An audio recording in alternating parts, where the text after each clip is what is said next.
Well, the meeting invite for next month came through saying North Situate, so we probably just got confused because he saw the meeting invite for next month.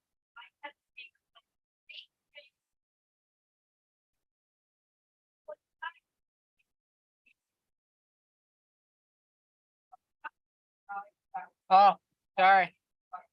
We're streaming. Whoops. Oh.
I'd like to call the meeting to order.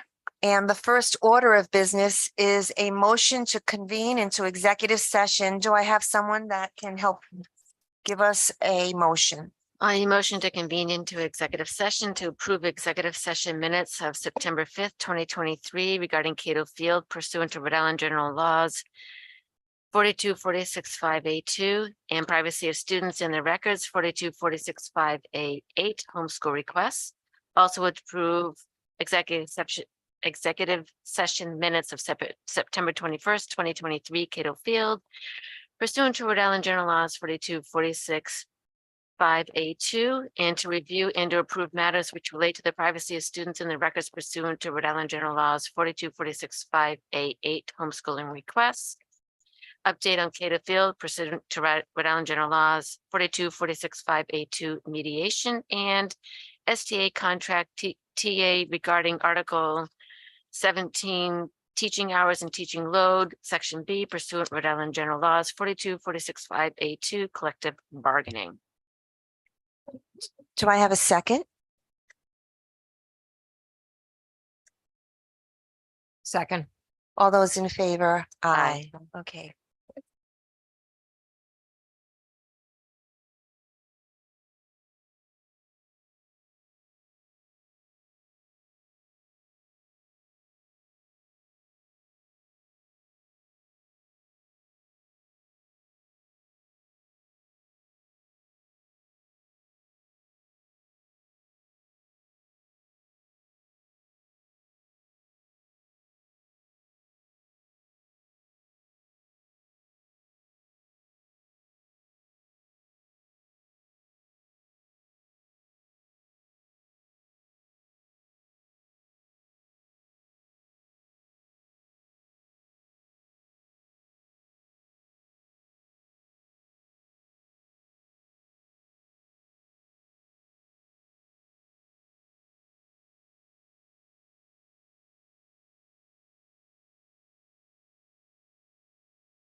All right. So how do you, no, but how do you bring this?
Good evening, everybody. I'd like to call the meeting to order, and the first order of business is the pledge allegiance to the flag.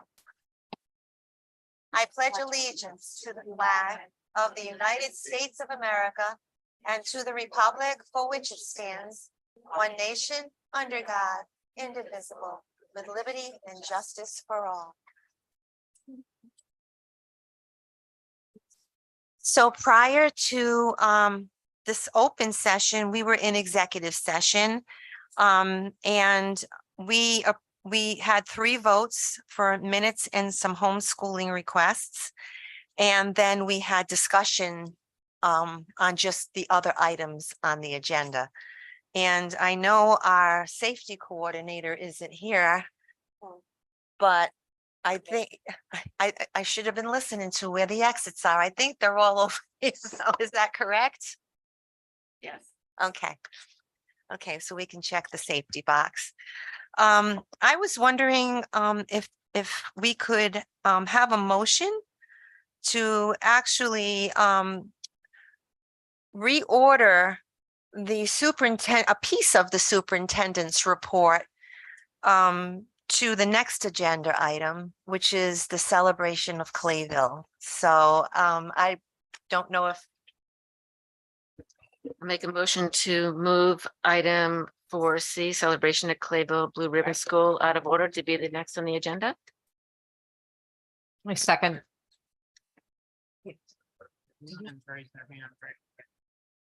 okay. All those in favor? Aye. Okay. So with no further ado, this is such a big deal. It's such a big deal. I'm so excited. And I can't believe I held a secret as long as I did. So, but now it's out and now we can talk about it and we can praise every single one of you tonight. You're amazing. So go ahead.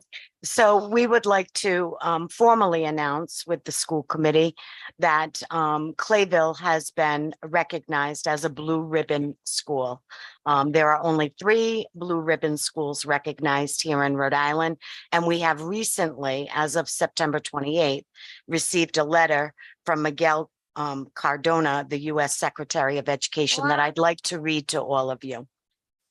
Congratulations on achieving recognition as a 2023 exemplary, high-performing national blue ribbon school. Your dedication to cultivating an inclusive and nurturing environment for learning, coupled with your focus on academic excellence for every student, is truly commendable. Each day, you encourage and guide students as they embark on a journey of lifelong learning. You set an extraordinary standard for educational excellence and help to prepare your students for fulfilling careers and to fully participate in our democratic society. Your efforts are a key part of how we are raising the bar in education in this country, showing how we support with resources all students, regardless of their backgrounds or circumstances, can rise to meet the highest expectations we hold for their achievement. Your distinction as a 2023 National Blue Ribbon School also is a testament to your school's intentional collaboration with parents, families, and your broader community to wrap students in care for their overall well-being and to provide them with rich, well-rounded, and engaging learning experiences. Your practices are served as a model for schools across the United States. The U.S. Department of Education is excited to honor your achievements at the 2023 National Blue Ribbon Schools Awards ceremony, scheduled to take place at the Omni Shore Hotel, location 2500 Calvert Street in Washington, D.C., on November 16th and 17th, 2023. We extend an invitation to 2 representatives from your school, as well as your superintendent, to attend the celebration. Thank you again for your work to ensure your students are served in nurturing, inclusive, and welcoming environments for learning where they can gain the knowledge and skills to thrive in schools and beyond. Duly signed, Miguel Cardona, U.S. Secretary of Education.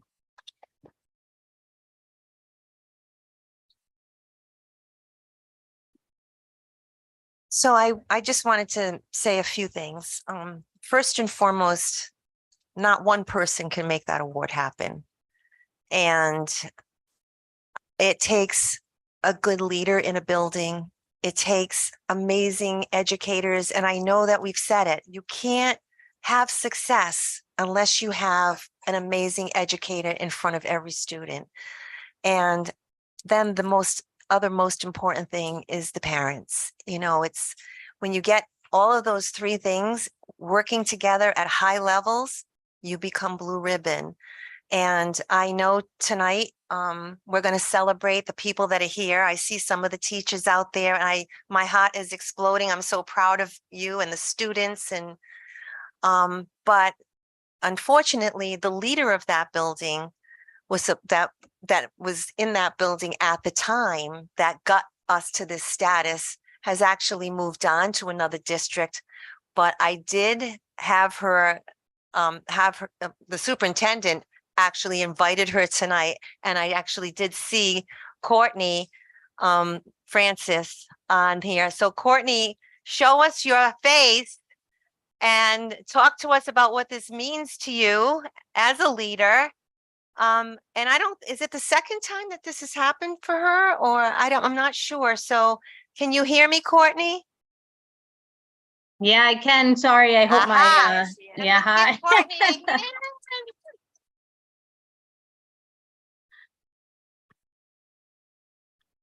Thanks so much. Sorry, my lighting's a little bit weird right now, it seems like. Can you hear me okay? Not yet. We're Okay. working on it. Hold on.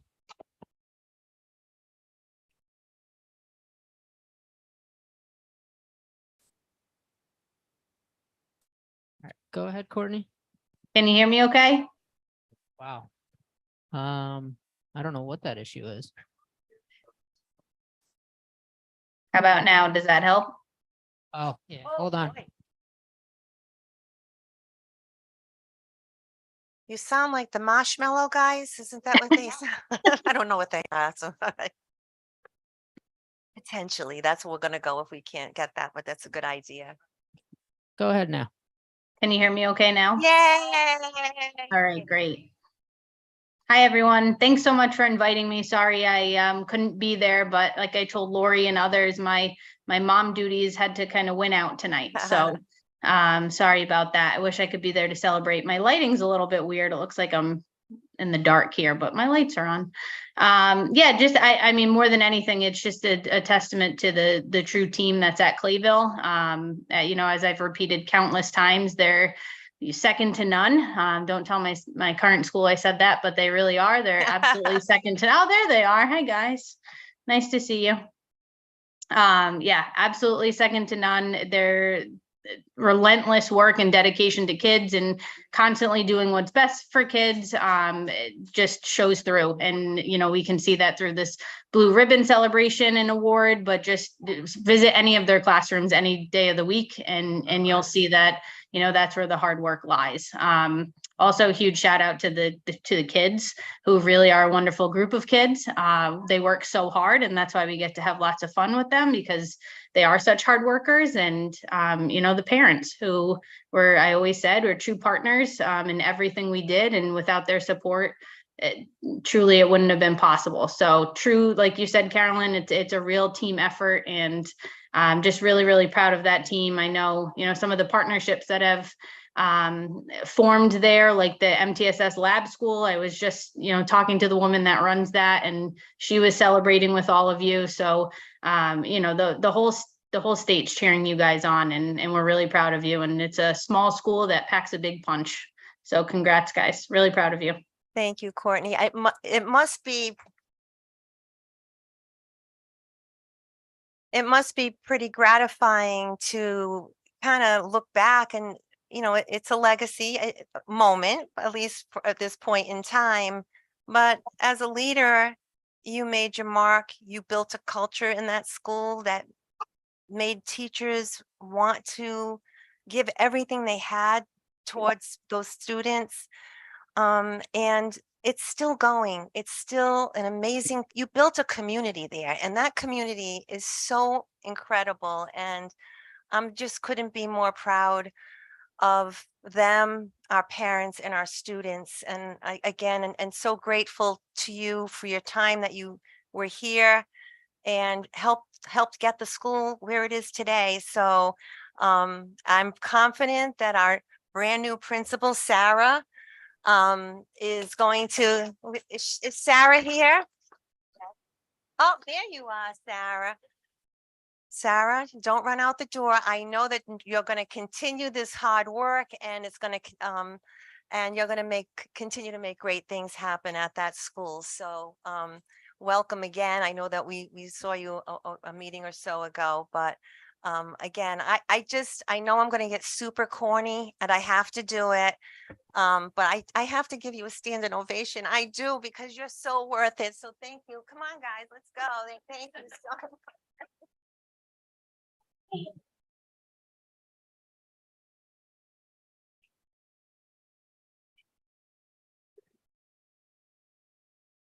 So I don't know if any of the teachers would like to come up and just say a few words, or anybody on the committee. Obviously, I'm sure they would like to say some things. But before I turn it over, because you know I never lost for words. When we were going through the state school assessments, there was a teacher at one of our meetings, and when she explained how she approached students and how the building and the teachers there, I was blown away by her. And it was an example of the work that's not just happening in Clayville, by the way. It's happening in North Situate Elementary, in Hope, in our middle school, as well as in our high school. So you know, it really is a testament to great work and dedication to our kids. Does anybody, before I turn it over to anyone out in the audience, does anybody else would like to say a few words?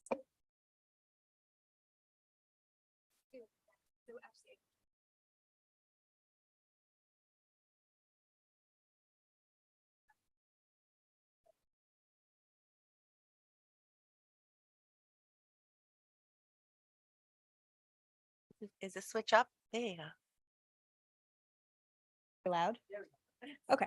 So this has been many years in the making, but what I thought we might want is to hear from students and teachers and staff Awesome. about what they love most about Clayville. So they've made us a blue ribbon made up of all of their blue ribbons. The question was, what do you love about Clayville, or what makes it special? So I'm going to leave this. You can have a chance to look at it and everybody can have a chance to, but that's all. Thank you.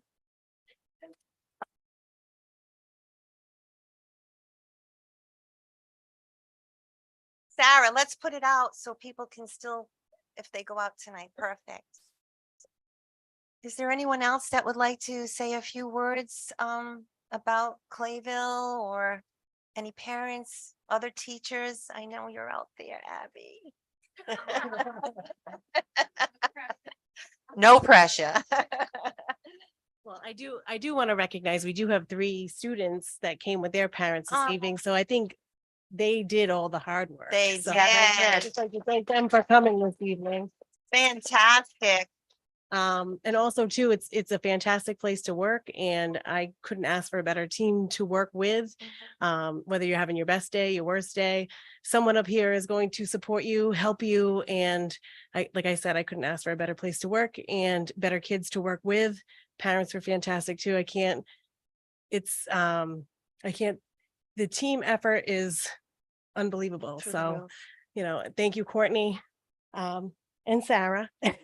But also our previous principals too have also had their Contributed. own part as well. So it's again a team effort, and we appreciate it.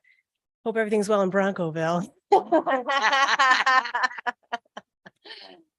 Well, again, I want to thank you, and I know the superintendent has some cake and refreshments. We can't give you any, Courtney. You're too, we haven't figured that out yet, but I just am so grateful that you're able to join us tonight and share in the celebration, that you were so much a part of this award, and I'm so glad to see you, and I wish you lots of luck in Broncoville.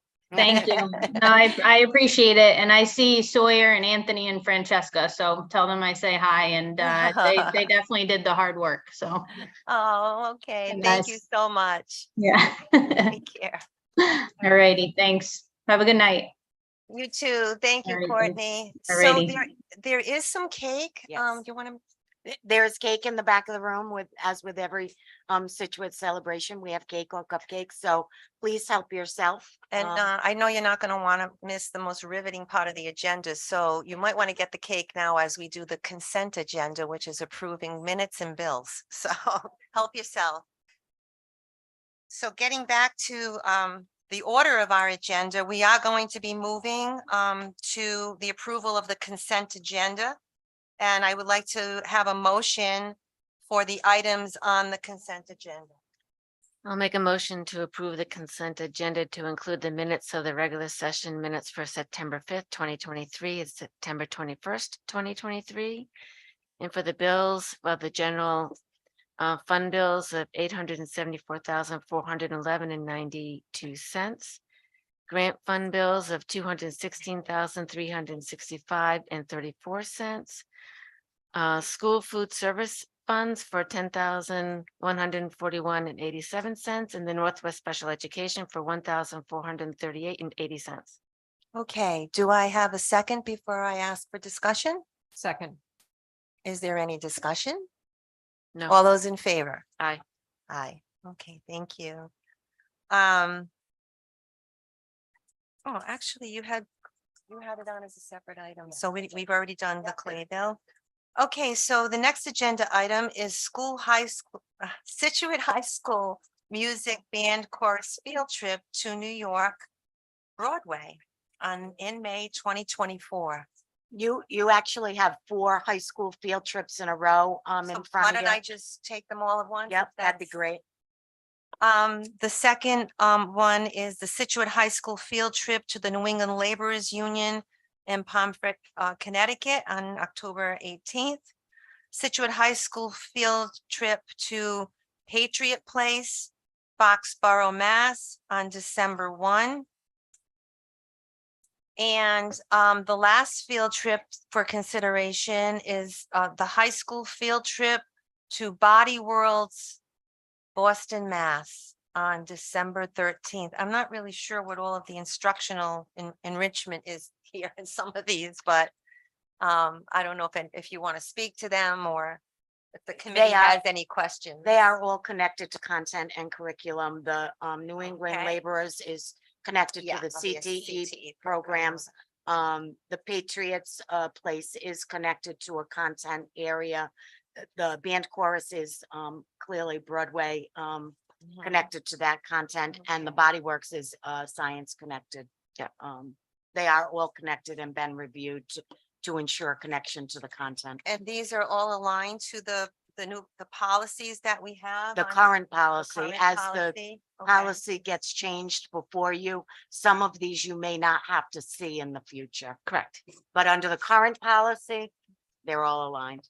Okay, so it's not under new business for discussion, action, vote, but do we still need to vote on these? Okay, so do I have a motion to approve the field trips as just stated? So moved. Do I have a second? Second. All those in favor? Aye. Okay, we're turning the page. That's a good thing. Next item is the recall of a teacher. Yeah. So could you just? I am recommending that we recall Mariel Manchester to a 1.0 special ed position at the high school. Okay. Do I have a second? Second, but why does this have to come to us? John said recalls, right? Really? The attorney has said that we should bring the recalls to you. Was it part of the original budget? Yeah, it was part of the original layoff, and we notified the committee of all of those. So as we've recalled them, we've brought them back to you. Okay, And this is a Huh. single. All right. okay. Do I have a motion to approve? Where were we in this motion? Oh, do we need to? We do. Okay, do I have a motion to approve the recall of the teacher? So moved. Do I have a second? Second. All those in favor? Aye. Okay, so Can I ask that we take something out of order? Yeah. Can I ask that we move up under new business discussion action vote of the homeschooling prior to the Sure. middle school curriculum okay, yeah, so they don't have to have to wait? wait for everything else. I make Thank a you. motion to move item N4, discussion action vote homeschooling, to the next item on the agenda. Do I have a second? All those in favor? Aye. Aye. Okay, so So I asked that this be placed on the agenda because I had a parent request some access to materials that we don't currently provide to homeschooling families. And so I thought I should bring this forward to the full committee. We do need to write a homeschooling policy, but currently we are following all the guidelines as established by RIDE under the homeschool guidelines. And those guidelines specify that you have to provide textbooks that you have on hand. And we also provide access to ebooks that we have available, if we have them available. Additionally, we, Situate goes beyond the required guidelines and regulations around homeschooling, and we provide access to, if a homeschool family would like their child to participate in any one of our classes or courses, whether it be regular content and or a CTE class, if there is room in that class, we allow that child to participate. If they want to participate in sports or a sports team, as long as the family abides by all the interscholastic league requirements and guidelines, we allow that to happen. So there are things that we provide and support homeschool families with that go above and beyond the RIDE regulations.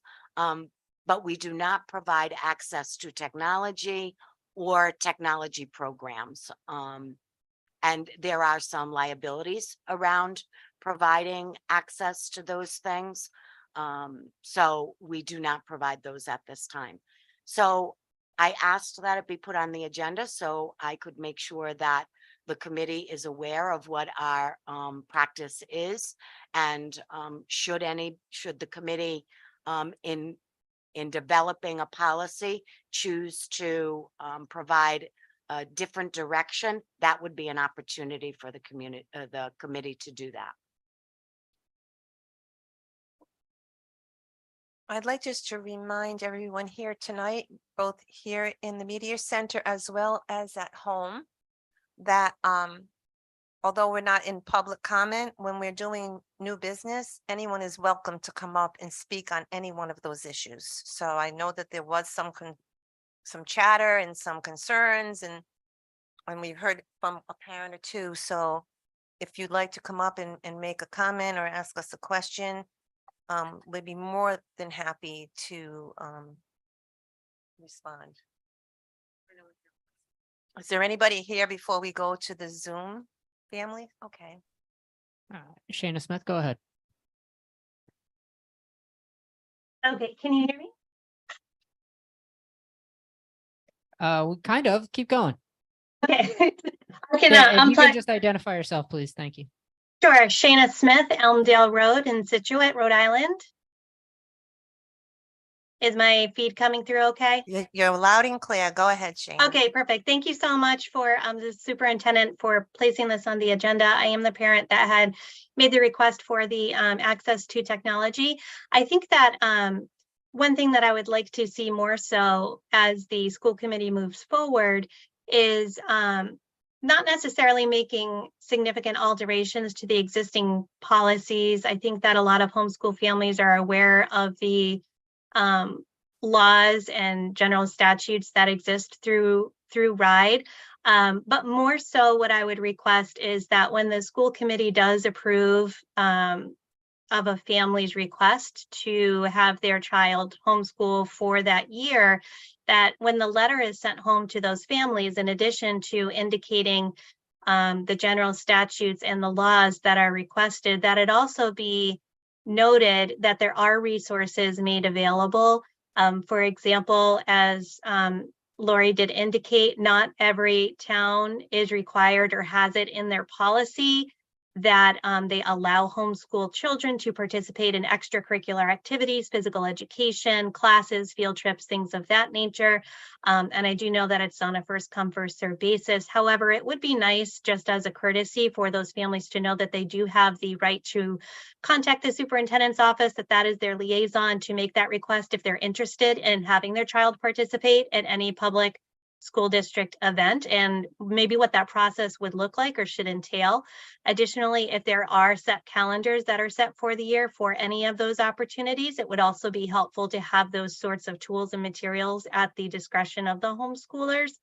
Another easy way to just provide those sorts of resources would be to add a drop-down menu under the school district's websites and or the individual school systems websites where it has resources for parents and students. You could add under the parents a subcategory for homeschool parents.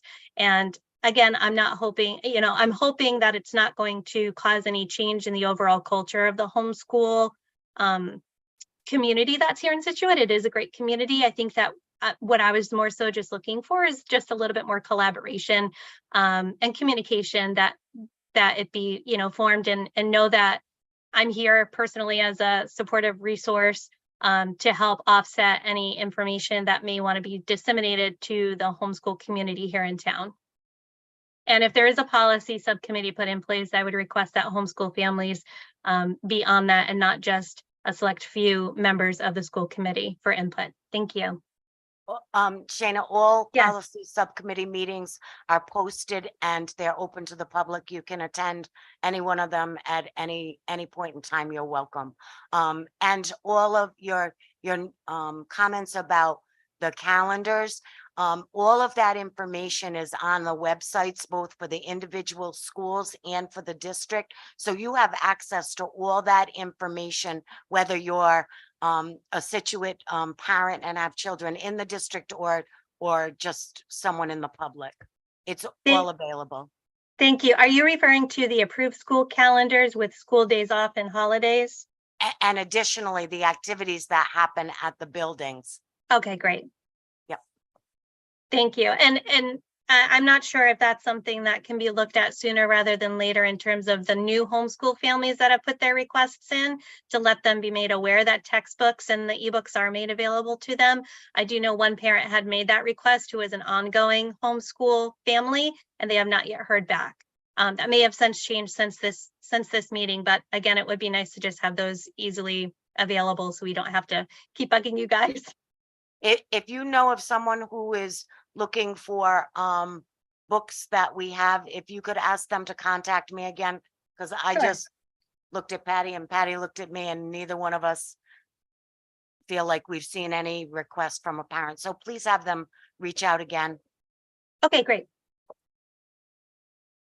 Any other comments regarding homeschool? No? Okay.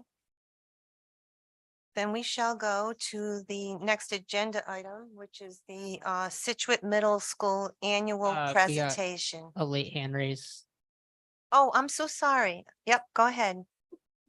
State your name and your address.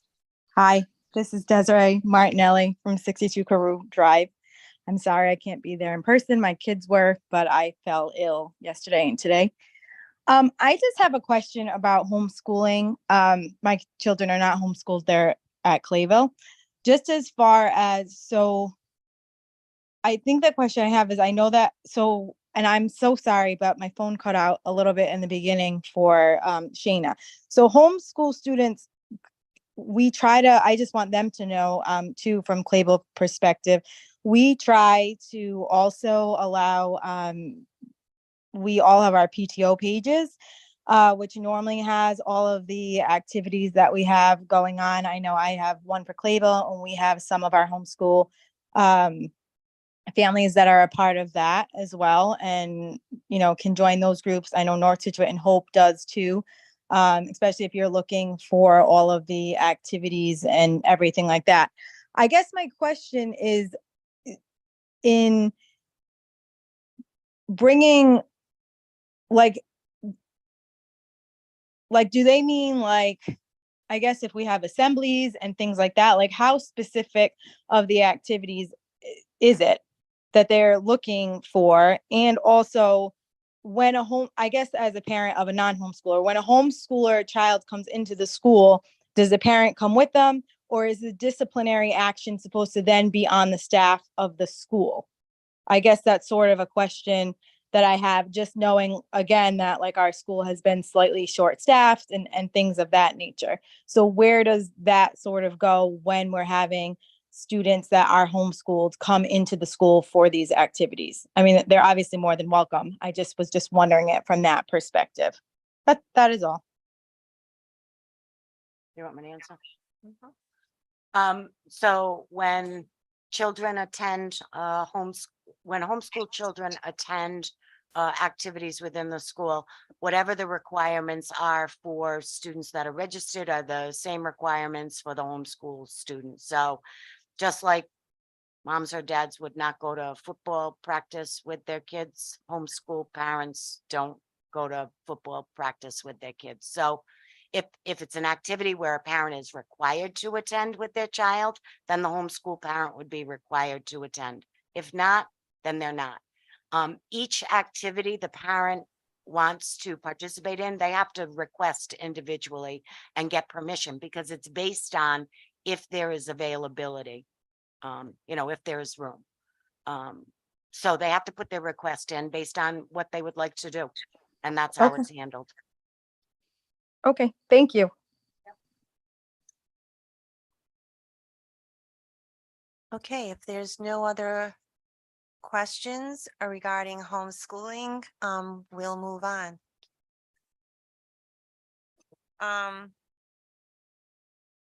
Up next, we have a presentation of our middle school.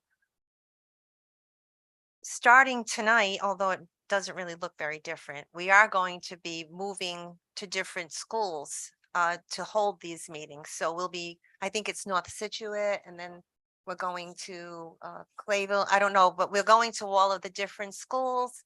But tonight, again, we didn't have to go far. We didn't have to go We're far. still in familiar surroundings. So we'll turn it over to our principal, and she can, Dana, why don't you take us through your Sure. presentation? Sure. Thanks for having us here tonight. I'm going to just introduce the presentation and then hand it off to our Assistant Principal of Teaching and Learning, and then I'll circle back around towards the end to review our school improvement plan. So we'll go through the slides. We are really focused on teaching and learning, and as it pertains to not only academics, but also social emotional. So we'll have Jennifer start us off, and then I'll jump in. Hi, everyone. Hello. Oh, then I won't be able to put it back on maybe, so we'll leave it. The first thing I want to talk about is our WIN block, which is for our 6th, 7th, and 8th grade students. And there are 3 tiers for our WIN block. Our tier 1 meets twice a week. It's typically project-based and has extension lessons. Examples would be French enrichment, Spanish enrichment, art enrichment, and Project Lead the Way enrichment. Our tier 2 students are academically and social emotionally focused. So for our students who need extra support in math, they are on a program called Lexio, which is a research-based math program where students are kind of assessed, and the program is tailored to their needs. In reading, we have Lexia, which is the same sort of program, but for reading, where students are assessed, and then the tasks that they have to accomplish are based on their skills. Our social emotional, social skills groups are for students who need a little social emotional support. These groups meet twice a week. They're data-based groupings, and that includes progress monitoring. Our tier 3 students, during this time, they can have IEP service time, multi-sensory instruction, intensive math support, or one-on-one school counseling. These groups meet 2 or more times a week. It includes individual and small groups, and also includes progress monitoring. Quarterly, the data from the progress monitoring is reviewed, and the program's fluid in that if students show growth for more than one progress monitoring session, they can move up in the tiers, or if they need more support, they can be placed into one of the intervention blocks. Yes. Would you prefer us just taking questions at the end of each slide? I think at the end, we'll take questions at the end. The very end? very end. Then I'm going to write my questions down. Okay, sounds great. That's fair. All right, I think we can move. So this is our fall benchmarking data for STAR, and I'll go through math first. I'll start with grade 6, 7, and 8, and then we'll move into reading. So our grade 6 STAR math scores, 75% of our students were at or above benchmark. Our on-watch students and our intervention yellow group are at 11% each, and our urgent intervention group is at 4%. Our grade 7 students, we have 77% at or above benchmark. On watch is 9%. Intervention and urgent intervention are each at 7%. I'm sorry. That's okay. What is the percentage of proficiency in 7th grade? 77%. We're proficient. We're at or above. In STAR. Yes. Okay, not on the state assessment That we don't have that. from last year. Right. Just STAR. No, I know, but Yeah. some of those schools, some of those kids came up from 6th grade. I'm just saying. Okay, grade 8 star math at or above benchmark, 80%. Our on watch group is at 10% and intervention and urgent intervention are 5% each. As we move into reading, we have our grade 6 at 64% at or above benchmark. On watch is 15. Intervention and urgent intervention are 12% and 8%. For grade 7 reading, we have 66% at or above benchmark. On watch is 16%. Intervention is at 7% and urgent intervention is at 10%. And finally, for grade 8, for star reading, we have 61% at or above benchmark. On watch is 22%. In intervention and urgent intervention are 9% each. From there, we have our advisory period. So our advisory period is for all students. And the idea behind this is to build relationships, not just with adults in the building, but also peer to peer. So we use a program called Second Step. It's brand new this year. We're very excited about it. It's pretty plug and play. The lessons are designed at grade level. So they are dealing with topics based on what grade a student is in. So for example, building relationships, how to handle strong emotions, things that would be most relevant to the students. Supports social and emotional health. This is important because we know that when students are socially and emotionally in a good place, they're more likely to perform better, come to school, and be happier, which promotes climate and culture as well. So this is an opportunity for students and teachers to share their thoughts and discuss important issues while developing a caring and supportive community and relationships with each other. There are also days when we're not teaching the advisory period because we have school counseling coming in to do the individual learning plans with students. This is where they're focused on social emotional learning lessons geared towards middle school, but also working with the counseling team.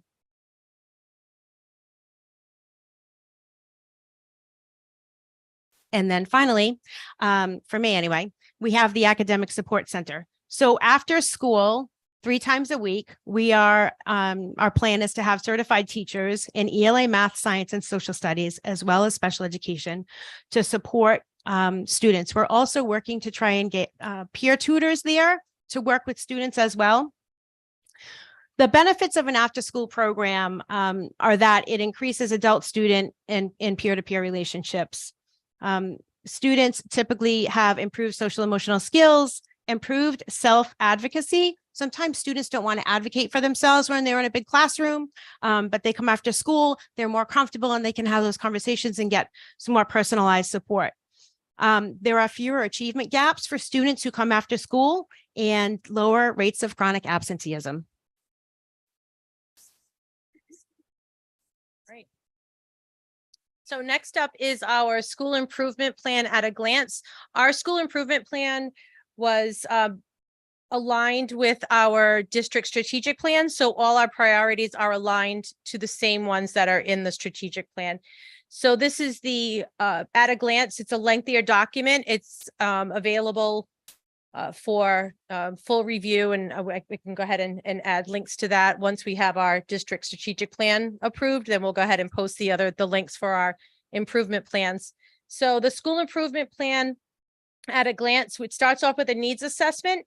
And based on our needs assessment, we have a goal, a priority in not only math and ELA and science, but also building capacity to continuously improve teaching and learning, as well as adding family engagement priority. So again, those are all based off our needs assessment.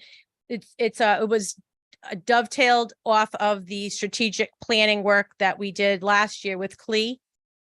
So from there, that needs assessment mirrors what we saw there. Next slide. Okay, so again, we have 4 priorities that we focused on.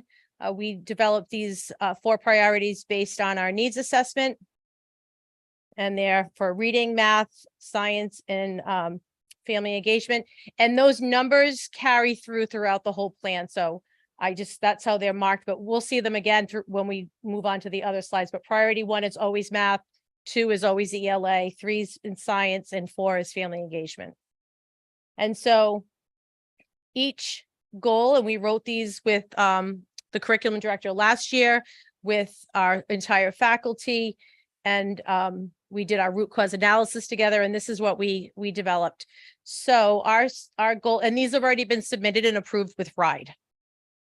So our goal by the end of this year, that's why we're waiting with bated breath on our RICAS scores, so we can see if we achieve these. We have the goal to increase from 36 to 45%, and then the initiatives are underneath it, how we plan to achieve that. So we're going to achieve that by adding formative assessments, incentivizing the test itself, and then introducing MTSS, ALEX, and using STAR to make those data-driven decisions. So that's our first priority. Our second priority is ELA. Again, same type of goal, reads the same, except the achievement will go from 42 to 55, which is followed by the initiatives of additional writing tasks.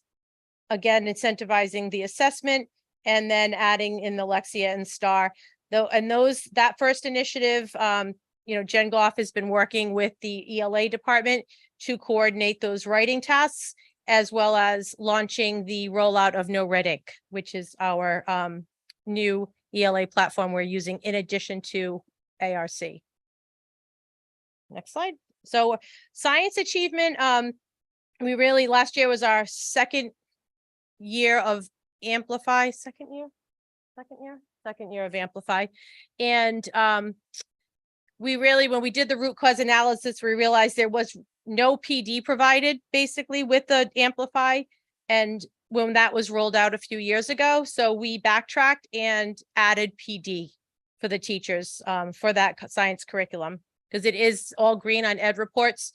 So we do want to support the teachers and the curriculum by adding a robust menu of PD, and that will start on Friday of this week. And then finally, our fourth priority is to increase family engagement. And that was based on our survey works data to go from 13% to 25%. And that has already started last year. And we're continuing this year with the start of a PTO, which we're forming that. We're in the midst of forming that. I put together a survey to find out, how many parents would be interested in. I have so many responses in just today alone. So I'm looking forward to starting a PTO at the middle school. And so that's what our school improvement plan at a glance looks like. And we'll take questions, but I'm going to sit because I have a boot on and I can't stand that long. I can't stand. I was want to ask the committee, do you have any questions before I go? How was the Academic Support Center funded? Is that through ESSER funds? Assessor funds? Yep, and we're going to see the success of it and then collect that data and then incorporate it into the local budget. Yeah, sorry. We'll incorporate that into the local budget once we collect data to see its effectiveness this year. Okay. How much? Yeah, and how much of the ESSER funds are being used for that? I think I want to say around $8,500. That's all? That's all. Wow. And the goals seem very steep. How do you come up with, I'm going to go from thus and such percent to thus and such percent? What makes you come up with those numbers? Because I don't know. So we worked alongside Ozzy to create these. So we talked a lot about what was attainable and aggressive and ambitious and what really we could hope to achieve. So we know we're not going to achieve it all in 1 year, but we hope to achieve that. So that's why, again, we're waiting. We know the effort that the students put into it this year. We know we did some changes just last year on the presentation and the training and the prepping. So, we'll see, but we're hopeful.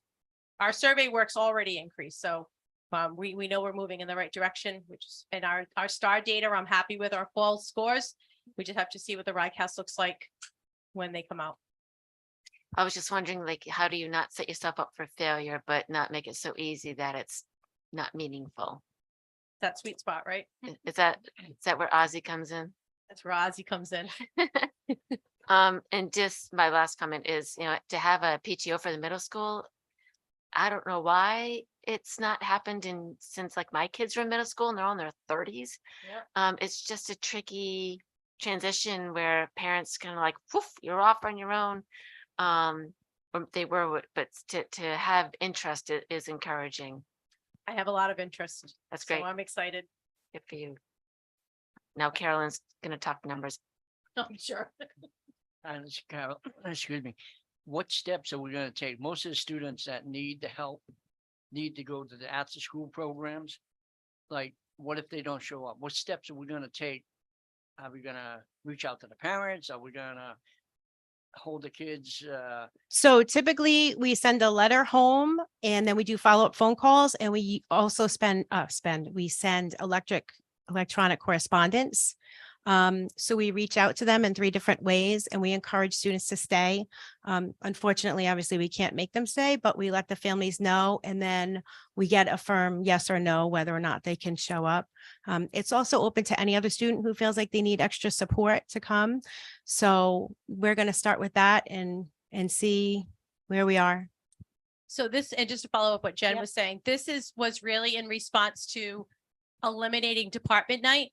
And we wanted to have something for students to have an opportunity to get a little extra help, make up something, maybe they needed to finish up something. This provides that opportunity, in addition to teachers working with students at other times. And I was just telling Jen earlier that we haven't started, late buses just started today for the first time, but I've seen so many teachers working with before school with kids and after school with kids. So I know that the willingness is there to work with the kids. And I think adding in this support center will just enhance that. Kids that need help though are in the win already. So if this isn't where we're targeting kids that you need to come to this after school academic center. This is more for kids that just need a clarification on their own, or they missed something, or they just want some extra help, or they might benefit from a high school peer tutor. We're teaming up with the National Honor Society for that. So it's just it's an added opportunity, but that intervention takes place during the school day now. Thank you. I think I just want to add something. I think it's a good opportunity for students who also are in intervention during the day to have the extra time after school, that extended time to complete projects or homework or wherever they need the support. But I also like that it's open to anyone who needs it because it's a resource center outside of school hours. So I just want to comment before I ask some of my questions that I love that the teachers never turn a kid down, and I believe that. I think they're committed. But I know one they are. teacher that might, and it gets all over social media, it hurts every other teacher in our district.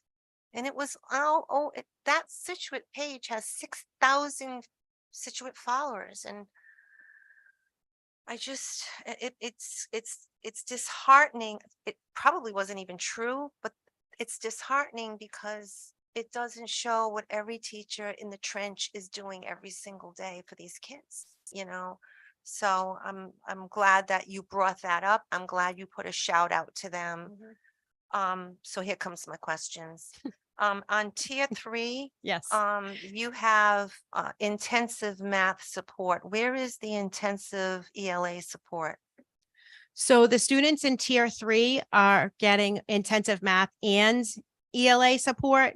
It's not listed It's It's not- here. a multi-sensory instruction. So the Part of the multi-sensory. the multi-sensory Okay. instruction is That's- Orton Gillingham. And so that is our tier 3. Got Orton out- Gillingham. I know what that is. Okay. Perfect. Thank you. The thing that is, I don't want to say concerning, but the thing that I think about, I'm trying not to worry anymore, but that I think about is when I see Star Data pulling that's so different from the RICAS data. I was wondering, we have we have our proficient kids, right? Then we have them at the next level down, and then we have them underperforming. What is the correlation between the STAR data and the RICAS? Because at the end of the day, we're going to be held up to the RICAS data across the state. And this is what, we try to use when we go and ask our town council, or we go and ask our community for more money to support our schools. And we can say, look at where our schools are, we're number 2 in ELA in our high school, or,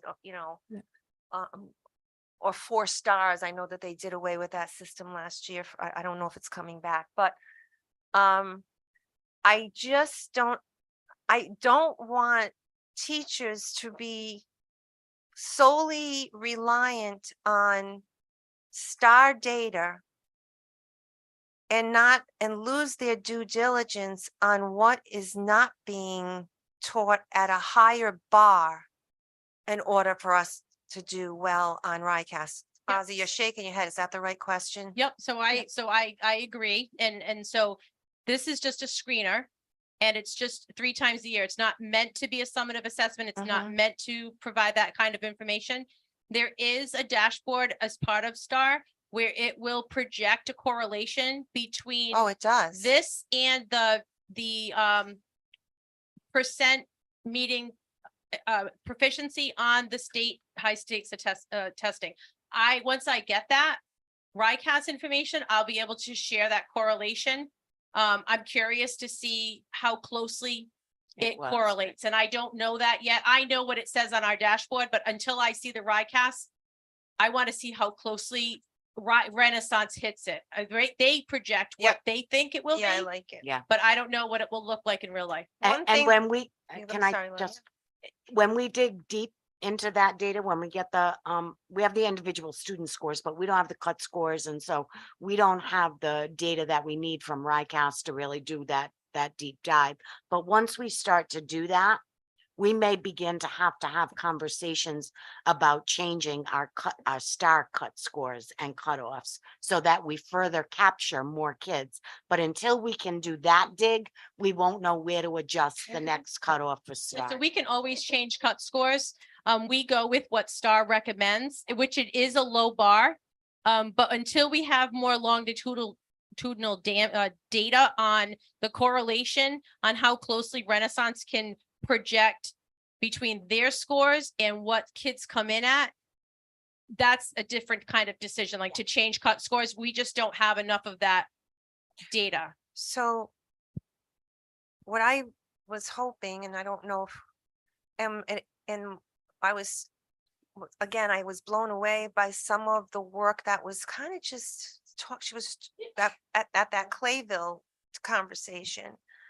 And they actually go in and they would look at where the RICAS, the individual student, where they fell in RICAS, where it is in STAR, right?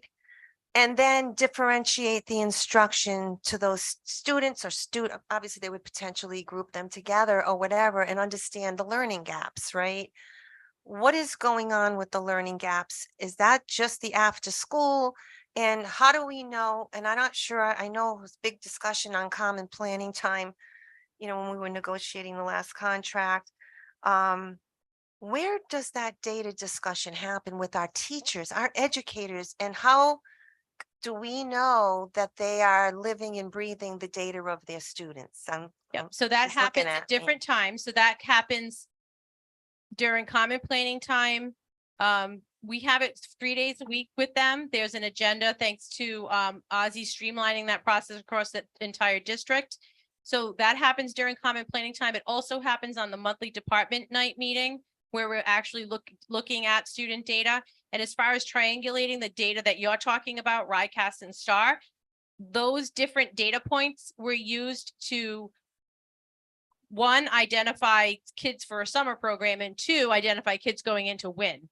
So when our fluid groups that we change quarterly based on data, and it's not just one data point and it's not just star screening. And how much of everything, all of these interventions and these new strategies, how long have they been in place? Since the start of the school year. Okay, so it's not like this is, I'm actually happy to hear that because it's not like, oh, it's been going on for 3 years. Well, guess what? It ain't working. So I think I'm that's glad what- that, I'm sorry. We're excited because we've got some new initiatives. yeah. You know, you it set it up sounds and good. you're excited and you hope it works. And if it doesn't, or something falls short, we're coming back and we're reassessing and adjusting our sales. So we're excited that we came in together for the start of the year. We've had these conversations and we've got some good programs coming in. Okay. And honestly, my question, just a follow up in regards to the teachers and stuff. I think everybody in the school system is aware of the testing and everything else. It's more, where do we get the parents involved? The ones that need the help. That's where I'm going. That's who we gotta reach out to, the Right. parents. Because, you know, if they're not on board, then it's gonna be very difficult. You'll be gonna spinning our wheels. Yes. Yeah, I'm gonna, I also had questions on parent engagement as well. Okay. Don't hate me, but is there any way at some point I can see, you can block the names off because of FERPA, but I'd like to see the student, some data on those kids on the cusp. I would love to see where their ICAS scores are and where those kids are scoring on STAR, so I can see the gap in the information that we're getting, because sometimes when you're living in the world of one data set and you're only getting one once a year, you're comfortable. Oh, 73%. Oh, it's great. 60%. That's wonderful. But it's not, because the bar's too low. I don't mean that, I know you're gonna reset the bar, but to me, that's what it's screaming. But I just want us to be sure that we keep in the forefront those students that we're ready to push over the top and those that really, really need us. I want to talk about, I'm leaving that now. I want to talk about advisory. Immensely grateful to our teachers for spending more time with our kids. It was a blessing and a big amount of time that they gave to agreed to give back to students. And I am grateful for that. But I don't understand the way advisory is, and I don't know the intimate details of advisory. But how do we know that what teachers are really good at advisory and that are super effective? So And how do we know wanna- that it's just like, hey, guys, get on your phones and go for it? You know, I don't know how does, where, and by the way, that might be something that's really needed in advisory. I don't know, but I don't understand it enough so we can measure the success of it. Right, so we're going to so when we look at advisory, there is an advisory 6 to 12. But for this, to answer the question, we're going to just separate the middle school and the high school, because from a teaching standpoint, or it's a different task between the high school and the middle school. So as part of the high school, it's a duty, and at the middle school, it's an actual teaching block. So the teachers are expected to present lessons, actually teach the lesson, and they follow scope and sequence. We have pre-assessment. As part of advisory. Yes, Yes. and it's part, and Okay, there's. so it's more there's- structured in the middle school. Absolutely, yep, it's a Okay. turnkey program. Perfect. Every advisory teacher is teaching, there's a scope and sequence, a pacing guide that Jen and I update weekly. And we have data collecting on assessments as well, and they dovetail into our social emotional screeners, including our connection screeners that we'll have coming up, as well as our other social emotional screeners. Okay. That's really helpful. Thank you. I'll check that off my brain. I know that Erica touched on this, but obviously when you have an influx of money coming in and doing, and we're using programming, the sustainability of that is always in question. I think we're back to 1 year left, right? Less than a year. Yep. At some point, we're going to need to see. And I don't think we even know now, because we're making some, like, for me, I don't want to insult anybody. Summer programs to me were a bust again. I just wasn't happy with I know, hey, we got 8 more students. Well, we needed 30 there, and I get it. You're doing everything humanly possible. But it was a bust in my mind, not because anybody failed. It just wasn't, we haven't figured it out, So I'd like at some point when you start looking at this after school program and what the kind of money it's going to cost, if it's worth it, we need to know that probably by Steph, what do you think? The middle of January? Because our budget process is starting, and so we need to know, because if it's like, hey, if it's $10,000 or if it's another 30, whatever it's going to be for a summer program, we need to lump that into the priorities of what we want to fund. So Agree. We've already had that conversation good. at the Well, you'll building be level. doing your building level budget. Right, so that's already part of our building budget level, because I know that ESSA is sunsetting in Yep. September of Okay, so you're 25. already thinking about Yeah, it. absolutely. That's Yep. great. Okay. And also to note, we're not over relying on the ESSER funds, so everything that we're putting in place now is sustainable. Once we have the documentation that it's successful in the local budget, so nothing is pie in the sky that we can't afford locally without some shifting around. We're able to do that. Okay. Parent engagement. I actually received awards for parent engagement. I don't know how I did that, but it's so hard. And I think, I don't speak for the committee, but I know that the committee has the same sense of urgency, is that we have to fix our middle school. We have to get the middle school to do better. We're not going to move our district if we don't move the middle levels, like every other middle school and junior high school in the state. I know it's not easy. But, we come from kind of helicopter parents, and they helicopter through 6th grade and 5th grade. And then where do they go?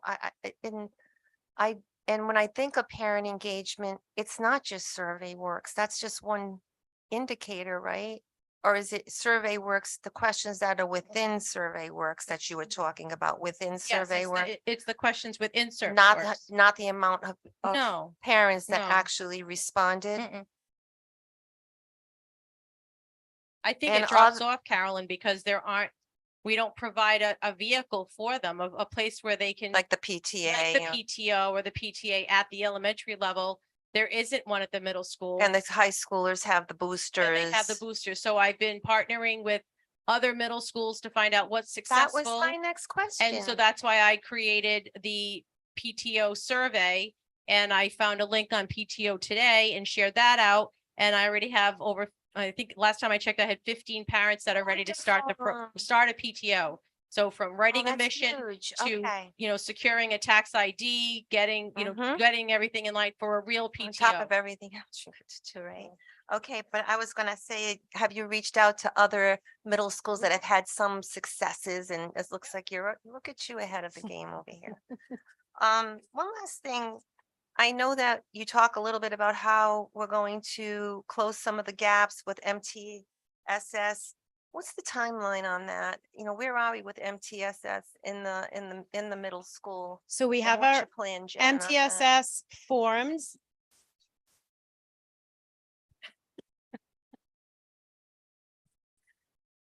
Thanks. Our MTSS teams are formed. Okay.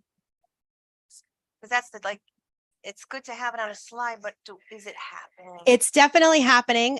We've got some dates set up. So we've got a number of people involved. We've got our math interventionist, our reading interventionist, our dean of students, school psych, social worker, school counseling, and partnering with CLE. So for the MTSS team on Friday, our entire day is going to be spent with CLE.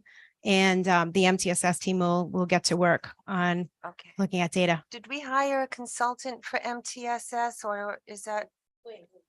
Oh, that's CLE. Oh, I didn't know that.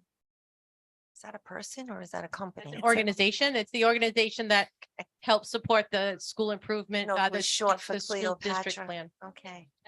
Okay, so we're tapping into some type, because they usually do bring in somebody It's the specific. same group that helps support our district strategic plan. Okay. All righty. I don't have anything else. I just want to. I do want to thank you for all your hard work, and if there's something else, like we put an instructional leader in that building to help us move there. If there's any, we've got Esther, we have Ozzy helping. If there's anything else that we need to do to help the culture, to move this, to dial in the middle school, please let us know. Okay. I do want to say that I've noticed that you've partnered with Parent Support Network and that you've been posting the things that they're also providing, and they are a great resource. So that's Working great. closely with Patty Sweet as well over at the prevention. Perfect. Yeah, and I saw that on your newsletter. Great. So Thank you. That's where I got the award. Okay, thank you so much. The next thing on the agenda, would you Can I ask 3 questions about Yes. the middle school, please? if you'd like? Thank you. Don't Great. go away. Greg Vergelich, 16 Woodland Road. One of the things that, and I'm probably more data driven than you are, if anybody is, when we went through the numbers, how many of them are both at risk in math and ESL? It looks like between 30 and 40. How many of them are the same, which needs obviously the more intensive intervention because they're deficient in both key subjects? So I think that would be something to really hone in on. Do you And I don't do you need to know wanna that. Answer that? Do you No, have the I mean, answer? it's just, as I guess is more of a comment than anything, but obviously that's an area. And then I think to Erica's comment about the bar being set too steep, we're talking numbers per grade of 60 to 80 students per grade. Right. So to move 3 something four from, students. exactly, the raw number is really small. If to move it from 31% to 40%, it's an extremely achievable That's number, why I think it's low. particularly if you're crossing reference to the kids who both need the intensive work. May I just comment on that? That has a double-edged sword. Because it can also drop your scores if you have kids coming to test and there's a cold going around, or you know what I mean? Right. You lose 1 or 2 or 3 kids and it Right. just The- affects the- your score. Our attendance is the same way. Right. Again, certainly the small number moves the needle significantly. And I guess the last thing about parent engagement, I was thinking about it, particularly how it gets popularized.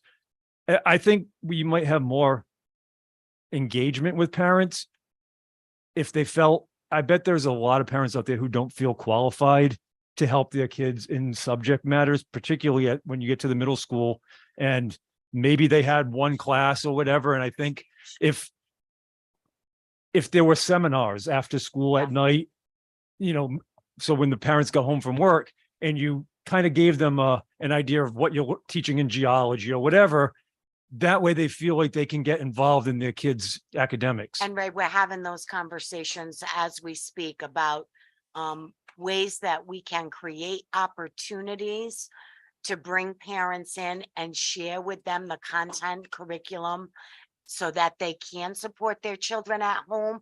But in my long line of experience, unless you have those nights for parents coupled with driving activities for kids that kids want to attend, the parents won't come.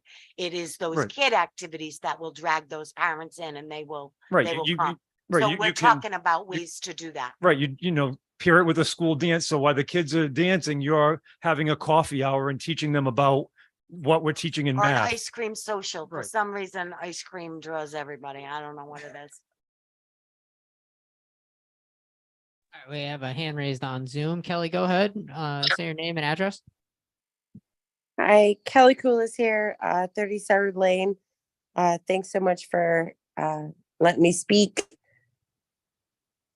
My daughter is in elementary, 2nd grade right now, and it was really interesting seeing the pitch from the middle school. And my husband said, we always look ahead, right? To Tasca Field or the field at the high school and everything to make sure that our daughter is, geared and ready. I saw the disparity between from 6th and then to 7th and 8th, like those numbers went different, right? Those margins, those percentages. And I wish I could look at those slides again. And I want to be like proactive as a parent and maybe, me invested in the community to be able to be a part of that planning process, which I have been for the field and everything with the high school. And I also want to applaud the previous speaker for saying that about, like being more involved. I guess my statement, I just have a comment. That's it. But for listening to me, and if anyone wants to opine, I appreciate it. Well, I think we got our first parent engaging. So thank you for that. Please reach out. Reach out to our principal. And if there's anything that you think you could offer that can help improve what we're doing, or just, have somebody at the table with some new ideas, that would be great. I do want to let you know that you can go back on to Clerkbase, Patty. The presentation is on Clerkbase, so all you would need to do is. Okay, we are going to update it because there's I think one slide that needs to be updated, or two slides. Okay, whatever. We're going to update that. And then when you get on to the agenda, you just click that item and then the slide presentation comes right up for you. So then you'll be able to sit and just kind of go through it and spend as much time as you want on the data. We'll post it on the website, so it'll be easier for you to find. Everybody can find it. Okay, and I can't And see we that. have Alicia Matthews. Thank you. Go ahead. Hi, Alicia Matthews, 759 Tuntco Road. I just have a question, maybe a comment, I'm not sure. For the summer school, do you know if it was offered to upcoming 6th graders this year?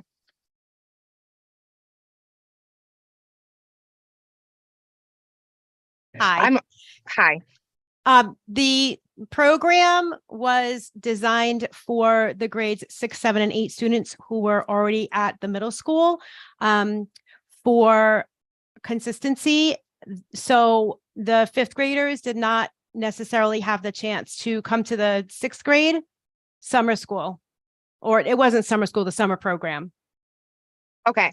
As a parent of a current 6th grader who receives extra support in reading and math, I was a little disappointed that this summer nothing was offered to him. So I don't know if, like, going forward, you guys could look at the upcoming 6th graders, because I don't know if that's affecting your percentages with the STAR scores in September. Like if they would be higher.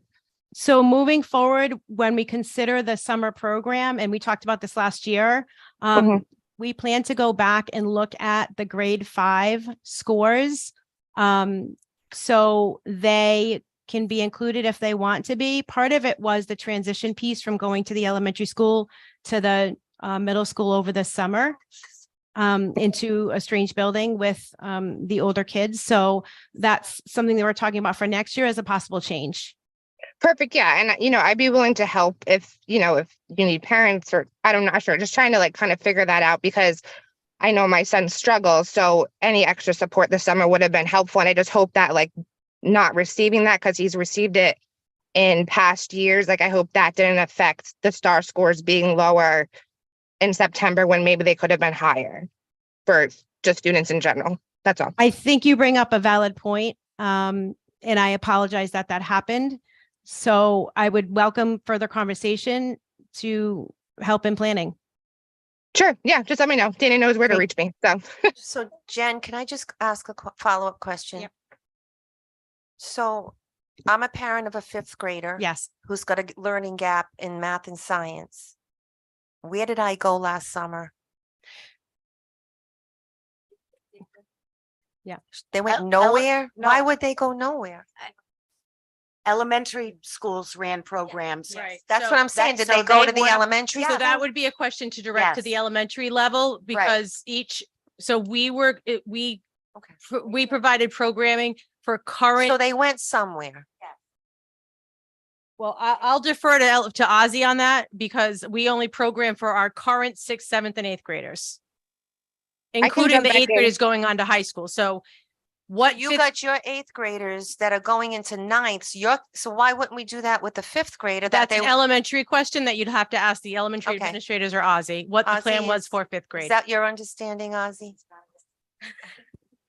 So that was a part of the planning, that conversation that we had with Jen. So our fifth graders got a packet with everybody else. We really didn't want them to stay at the elementary school. So really, if we think about it in terms of equity, they didn't have a place to go for summer programming unless they had asked. And many parents had asked and attended the elementary school with the fourth graders. And definitely point taken, well taken. We didn't want them to start the middle school at the middle school without a good transition to that big building. Yeah, I think that makes sense. For me, I mean, I did ask the question and it was, no, I wasn't offered to send him to elementary, summer school. And So we that did is the packet. definitely a problem that we will Yeah, have to and I address and think fix. as- Thank you. Yep. And I think as parents too, like we did definitely get that packet, and for students who have, it doesn't matter what kind of learning gap, it can be a big learning gap or a small learning gap. For parents working through that packet with the student, it just would have been great if we could have had extra support during the summer days, like the rest of the district. That's all. 100% well taken. And we will definitely be revising and revisiting that process. So I'll tell you, that summer school keeps looking better and better for me. I'm very disappointed to hear this, but whatever. Second night.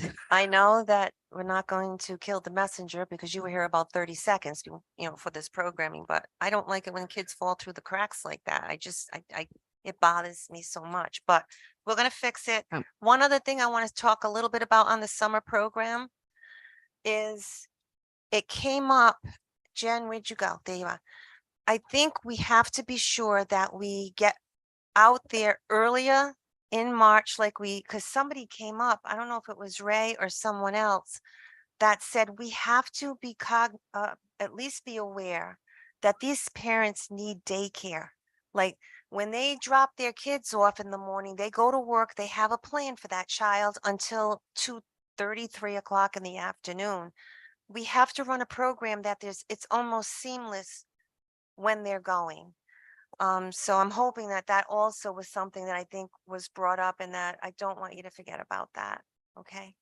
But I thought we spoke about the summer program's going to be affiliated with the Hope Recreation. So when they went to school, they would then leave the school and go to the Hope Recreation, so they would have a place to go for the rest of the day. I thought that was the plan. Yeah. For the middle school too, or just the For elementary? just the elementary schools, I mean, because it they was- could but walk we're over. talking middle, Yeah, that's- so are we talking about summer school? Can I talk? Yeah. Oh, okay. That is a part of our plan this year that we are writing, that we wrote and got that Learn 365 grant to have that affiliation with the Hope. We put in for transportation as well for the middle school students. Again, we need to look at if our participation is a solid spending. So we definitely are going to be collecting data and revising our plan for the next summer school. Okay. Thank you. Just stay right up there. It's me. And we're gonna go, Another one. oh, we got someone else? Jackie. Go ahead. I have a comment on parent involvement. So I don't know if you want to Name and address, continue. please. Sorry. I'm sorry, Jackie Russo, 80 Carew Drive. I don't know if you want to go to somebody else or continue the conversation you're having before you get to me, but I just had a comment regarding parent involvement. No, that's relevant. Keep going. Okay.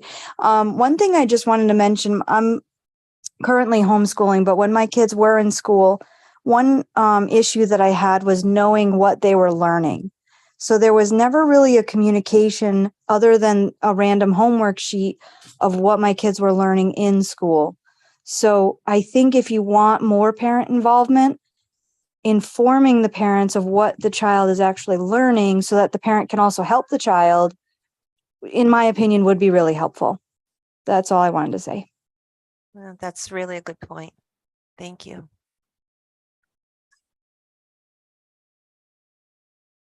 Come on down. You're on the agenda. The next item on the agenda is the curriculum review cycle. Yes, sir.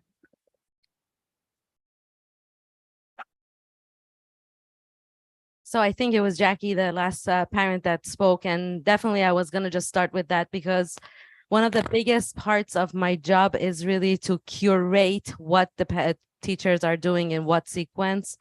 And that is in the making and coming soon to a website near you. I'm very excited about the work that the teachers are starting over this on Friday to come up with the scope and sequence with the topics.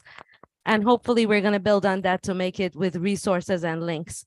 Along the lines of the same thing of family engagement, we have 3 nights coming up this year for parent workshops where they had asked for math workshops because they don't know the new way of teaching math.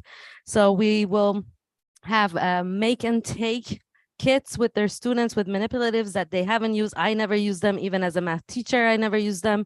So we have a lot of upcoming events that hopefully not only are going to engage our parents and involve them, but also we have the Hope Librarian providing childcare for the parents that have younger children. We have we have some hopefully great events coming up. So I just wanted to say that before I start this presentation. So what you saw is a proposed revision cycle or review cycle of the curriculum. If you want to just go to the next one. Why is it important to have one? It really just, and it was an eye-opener when I started looking at grades pre-K through 12 in a lot of the areas. They have not been touched in many, many years. And I know the high quality curriculum material and requirements from RIDE were on the 4 core areas, but a lot of our students, a lot of our parents are very passionate about other areas such as art, world languages, all of those. So I had to kind of look deep and find out where was the last time that this was looked at. In a lot of cases, we don't have a curriculum document. So again, by looking at it vertically the way that I have proposed it, it does ensure that we meet the regulations, not only in our high quality curriculum material, but also the secondary regulations that just came out. And the basic education plan, BEP plans. And also it does allow us as building leaders to allocate money where we really need to. So for example, if science is coming up soon and we know by regulation, by right, and actually it's Rhode Island law that we have to adopt it, we need to be making sure that we allocate money in our local funds for that in the years that it's going to be required to do so.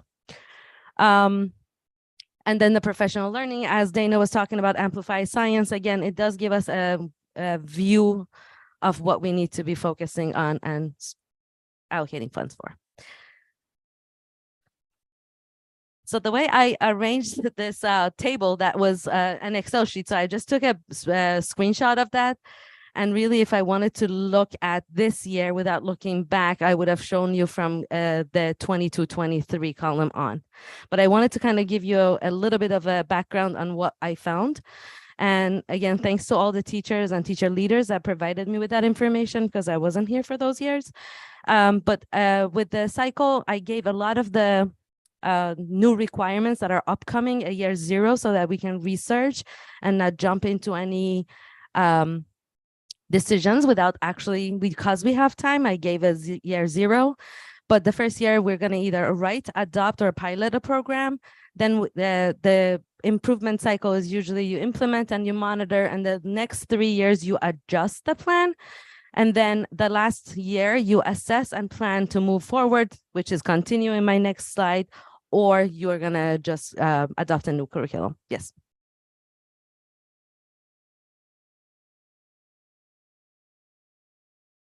So you're controlling the mic now, huh? That's okay. A question. When you talk about write, adopt, pilot. Yes. We're buying a lot of curriculum. So When how it's- does that fit into that cycle? So Is that the the adoption part the of it? adoption part, Alright. but a lot of the other ones that are not high Yeah. HQCM, you have to write them. Yep, Yeah. Next slide, please. Yes, it seems like. So I know this is not really a good visual if you're sitting here, but I hope that you had a chance to look at this and ask me any questions. This is just, again, a proposal based on the years of the dates required. I started with that and I tried to make sure that none of the years has a lot of writing and a lot or a lot of purchasing. So that was my rationale in kind of associating years with the dates. This year, this slide has all of the required topics. And then the next slide, if you want to see that, and then I'll take questions. The next slide is not really like family consumer science is one of our electives at the high school, which is a culinary.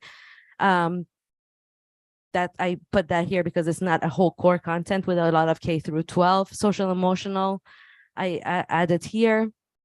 Special education doesn't necessarily have a curriculum, but I would like to start a bank of resources that they are using and what is missing in serving as subgroups. The media specialists and school counselors do have to have some required work that is either a standalone in an advisory or also as a co-teacher, as a library media specialist. And I also wanted to kind of highlight all the work we're doing in the math and ELA interventions.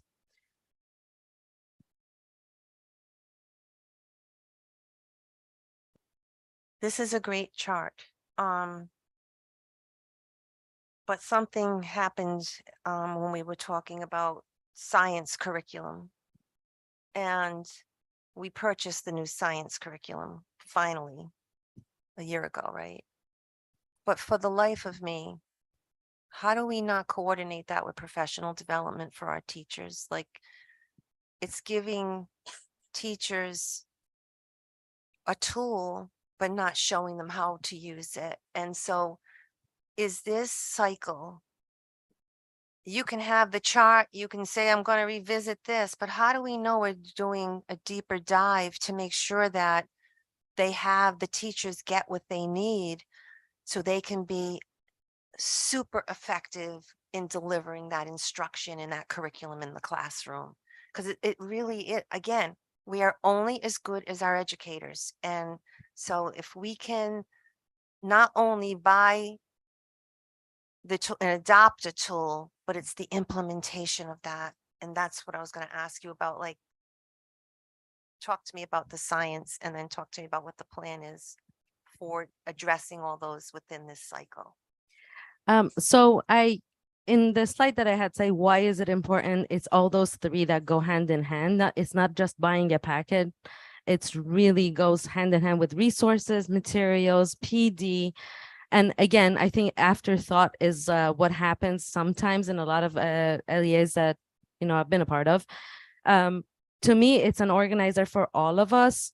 And the year of Write Pilot is also inclusive of the professional development that goes with it. ARC, they did professional development for 5 years or 4 years. Now they are masters themselves. So we don't have to go outside to do professional development, but now we have SRSD.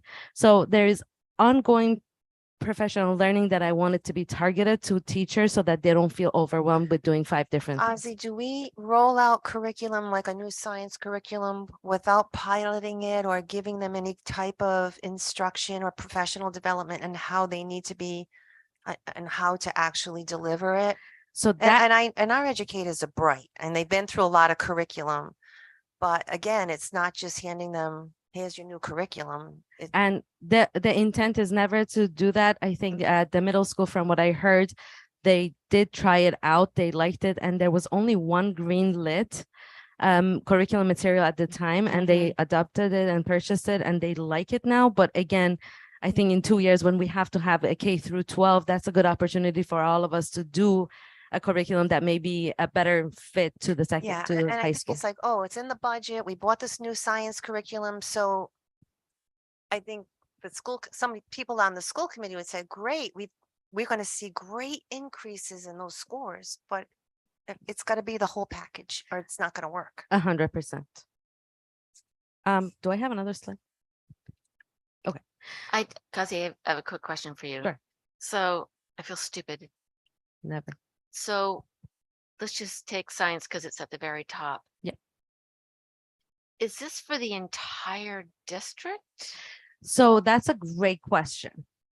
There are some areas such as in 21, 22, if you, I think I can't see anymore. I said elementary continued with their science kits, middle school got Amplify Science. Then last year or this year, we started the supplemental from Gizmo for elementary. So the year 0 is going to be the year that we're going to look for secondary and elementary because they still don't have any elementary green lit one and high school. Amplify Science and Open Syed are the only 2 green lit. So I'm going to have different levels start piloting and getting kits and kind of researching what they want. And then we have to have a vertical conversation. So I answered a very long answer to your question is Yeah. my vision is for this to be a K through 12. It seems tricky to make it K through 12, like when we're looking at this old chart, which does it by grade, and you can see who started when and where they were. It just, it's so multifaceted of what grade started what curriculum when and what year they're in that implementation. And year 1, your grade 1 is different than grade 6 or 8. Do you think this tool will be able to? Oh, I trust Ozzy because she knows more than I do. I'm just trying to understand this so I can repeat it. I appreciate the vote of confidence. And I do say that if it was, I think if we were a little bit more detail oriented in keeping track of things, like one of our needs assessments when we did the root cause analysis was the 3 elementary schools were doing elementary differently for science. So I think doing it by grade level doesn't ensure the smooth transition that everybody gets the same thing funneling to the middle school and to the high school. So I hope that this bird's eye view is going to lead us to go deeper. But I think overall, if we're doing a required, we need to make sure that we do it comprehensive from K through 12 so that we don't either repeat the same things because the scope and sequences of the high quality curriculum materials are done if you adopt it all. So I just want to make sure that they complement each other if we're going with different companies.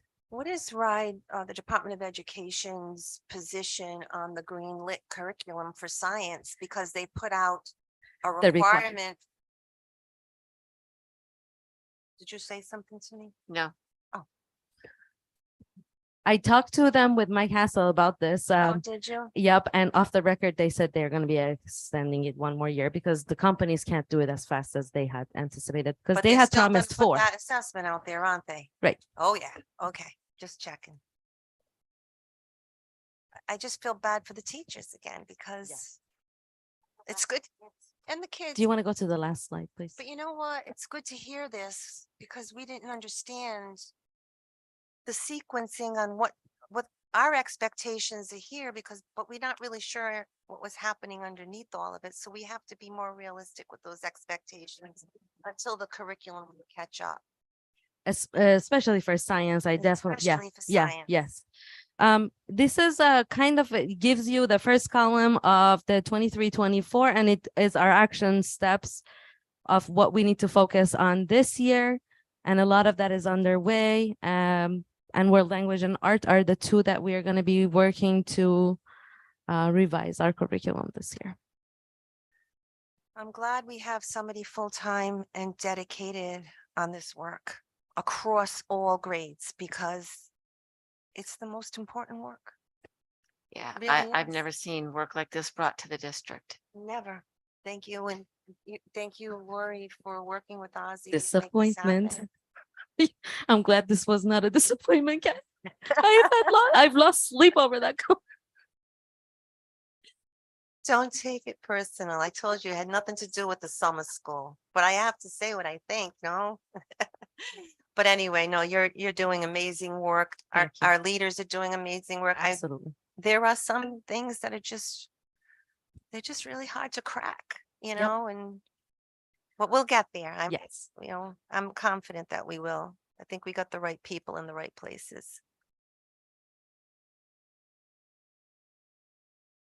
Hi, Ray. Would you Again, like Ray to make a- Grislovich, 16 Woodland Road.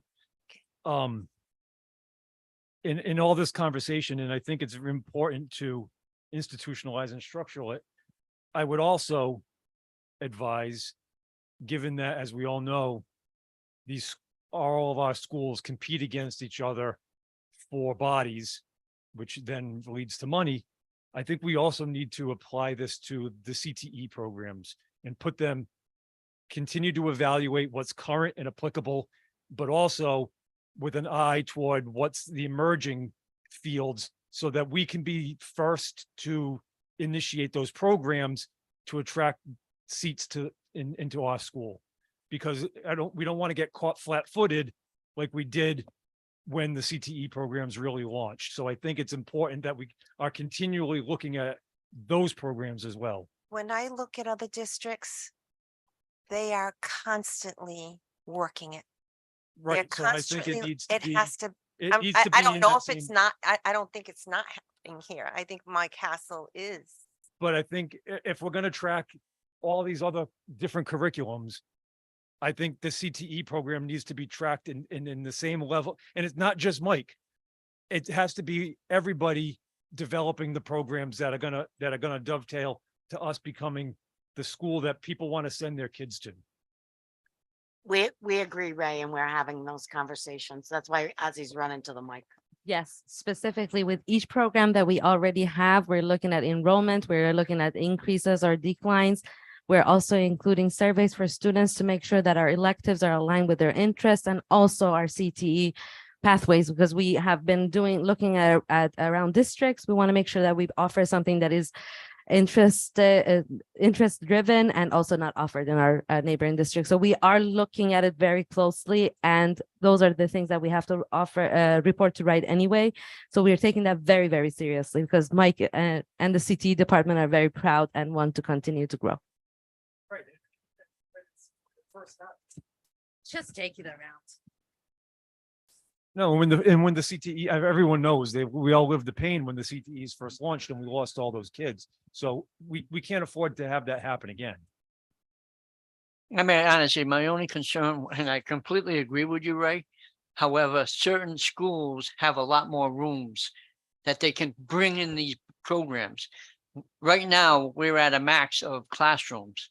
So we have to figure out how we're gonna do that. Right. And if it means sacrificing our lowest, performing or our lowest enrolled CTE program in adopting something that's an emerging technology, we can't be afraid to do that, I don't think. I mean, I think we need to be flexible and agile so that we're not the school that doesn't have the program that is where we want our kids to go. Thanks, Ray.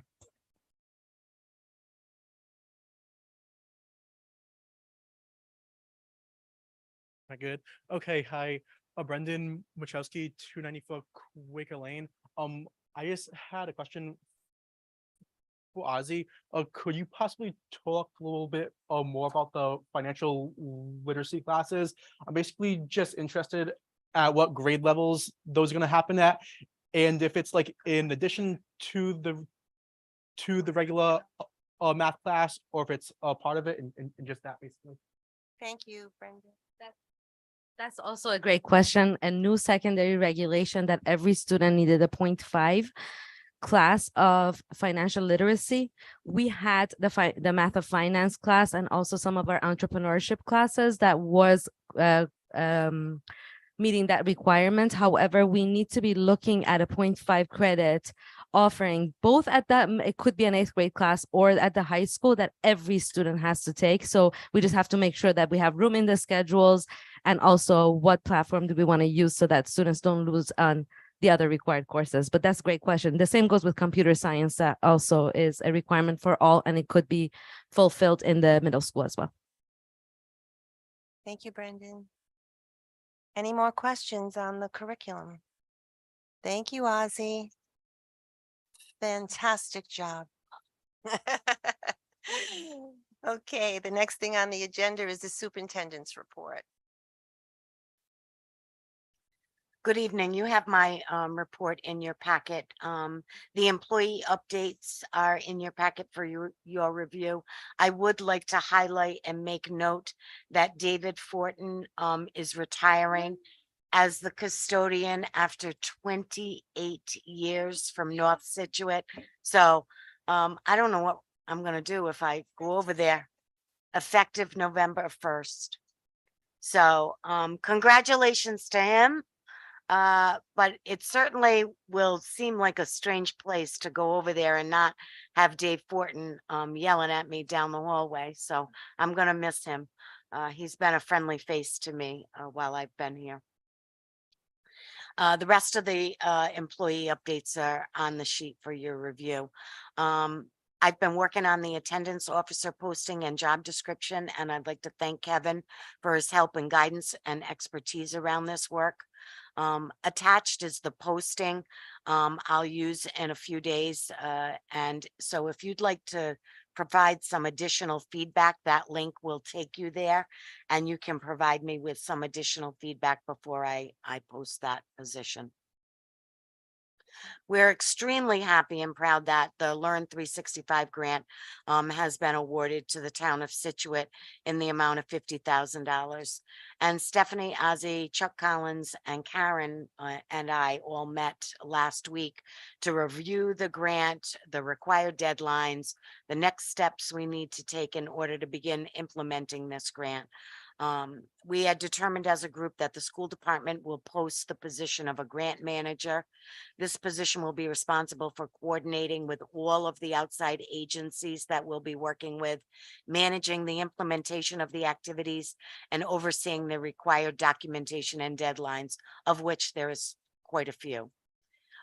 We will also be meeting with Quora at the Hope Library to begin work around the middle and high school students and programs that Quora has planned for there. And Jason will work with Quora and the principals around establishing transportation for those students and dropping them off at the library after school. Ozzy will be meeting on October 6th with the STEAM, PE, and entrepreneurship teachers to review the activities that are in the grant and how they might want to support that work with students. Stephanie and Karen are working together on the process for ride reimbursement and quarterly reports. We have to report quarterly. You can see the deadlines: December 15th, March 15th, June 15th, and October 15th. We have to provide quarterly reports to RIDE.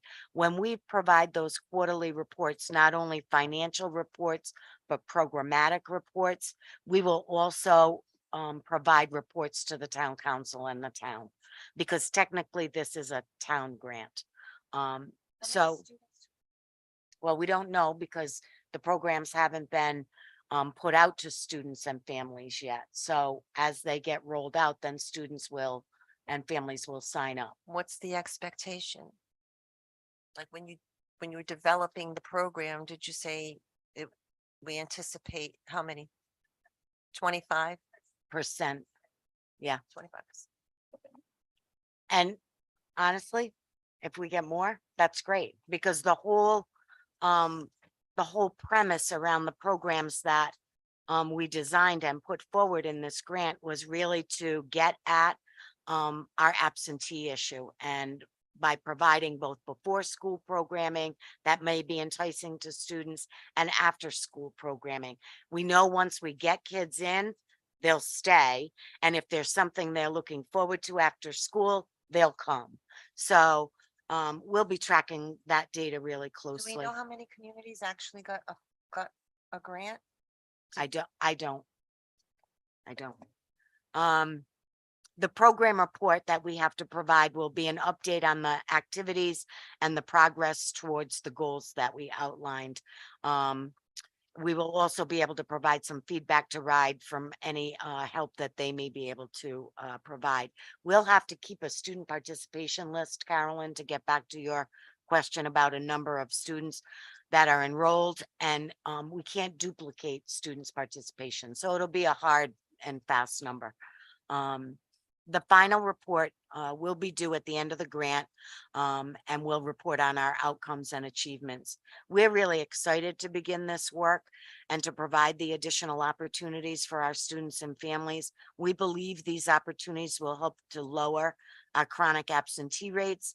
And I will be, as Colleen's not with us this evening, but she asked me a couple of meetings ago to make a video around chronic absenteeism, and I haven't forgotten that request, but I'm going to tie it in to the announcement around these programs and make that connection. So families can begin to be on the lookout for a video that outlines our programs and talks about absenteeism and how important it is for students to be in school with us.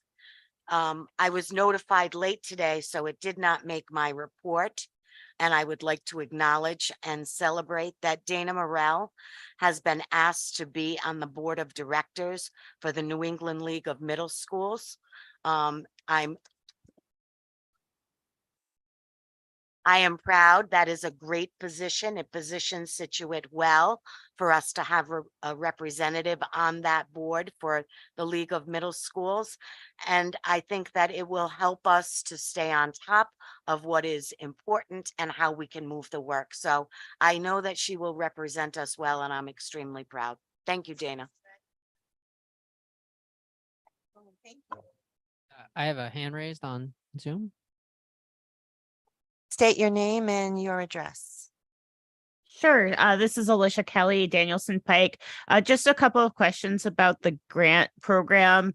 The first one is the grant manager. Is that a role that would only be for the district, or would that also be for the town?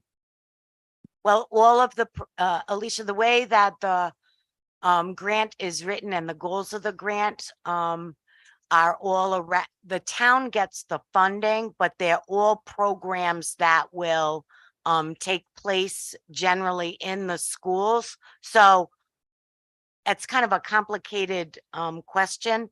Yeah, just this grant, right? Just the Learn 365 grant. Does that answer your question? Yeah, that Okay. answers my question. I just have a couple more. So the grant is only for 50,000, correct? That, or is it more? No, it's 50,000. That's correct. Okay, great. And so just reading about Learn 65 when it was announced by the McKee administration, I know there's some districts, I think Johnston was one of them, that there was a concern about getting involved in Learn 65 because concern of funding drying up after you implement a program. Like, where would the funds come afterwards? Is this something that would be more than just a 1 year $50,000 grant investment, or coming down the pike, where would the funding come? I don't know whether the governor has any future plans to continue funding out of school activities through cities and towns. I don't have the answer to that. As I said, he put this grant out specifically to cities and towns. So maybe the leagues of cities and towns has more information than I might, but I don't have that information. Okay, so when this $50,000 dries up, so to speak, that's it. That's all you know about. So this program that's implemented this year could very well go away next year. That's correct. It very well could. Unless the town, let's say the town would need to step up to fund it. Okay. Just if you have it offhand, what's the absentee rate, and where do we fall within the rest of the school districts? I don't have that information, but I'm happy to get it for you. Okay, great. Thank you. And I do want to say that sometimes, I'm not saying with this particular situation, but sometimes when you get these grants, it allows you to get extra data so that you can apply for other grants. No more questions? Thank you, Lori. Now for my favorite topic, the finance report. Turn this over to Stephanie. I'm glad it's somebody's favorite.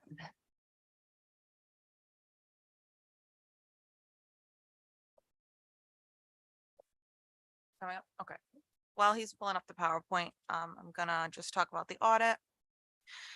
A 2-month audit extension was requested, which is adequate time to finalize any preparation schedules the auditor needs to complete.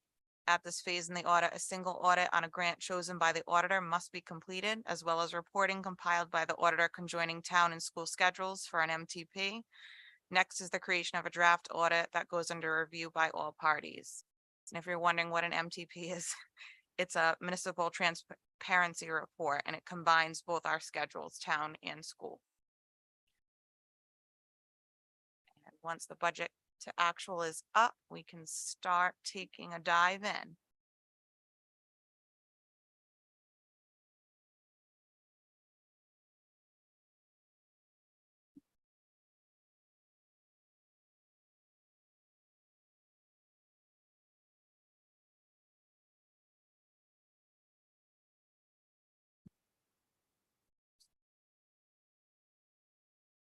I can start talking anyways, if. Yeah. Yep. So I'll just start talking about the revenues. That's the first piece that we're taking a look at. One of the things that I wanted to note when it comes to the revenues is you will see a variance in a positive light, and that is because we have a one-time transitional aid. It is restricted for the use of loss of students due to CTE schools, residual COVID, homeschooling, etc. But you will see a slight variance in the revenue due to that. I did also, the revenue's up, there we go. Also, as a reminder on the state aid, you're going to see a variance there too. And that is because the state aid number is the way it's configured. The actual amount we receive is 1/4 of last year's state aid and 3/4 of the new FY24 aid amount. And that's shown in the state aid revenue under 43101.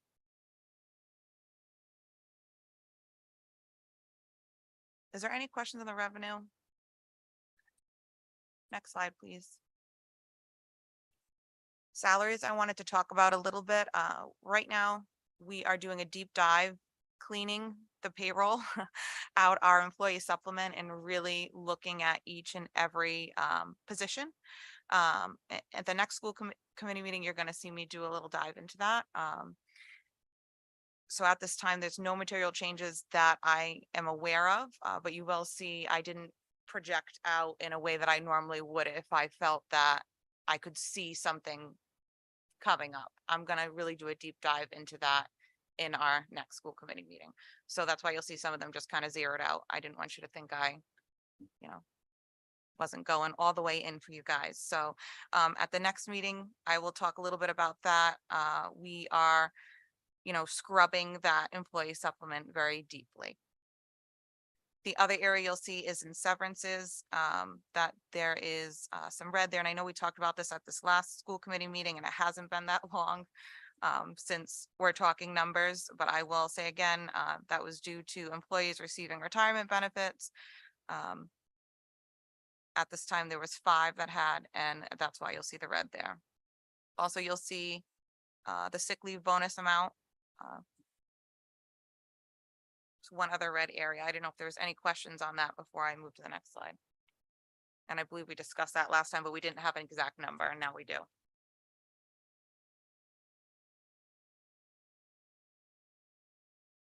Next slide, please.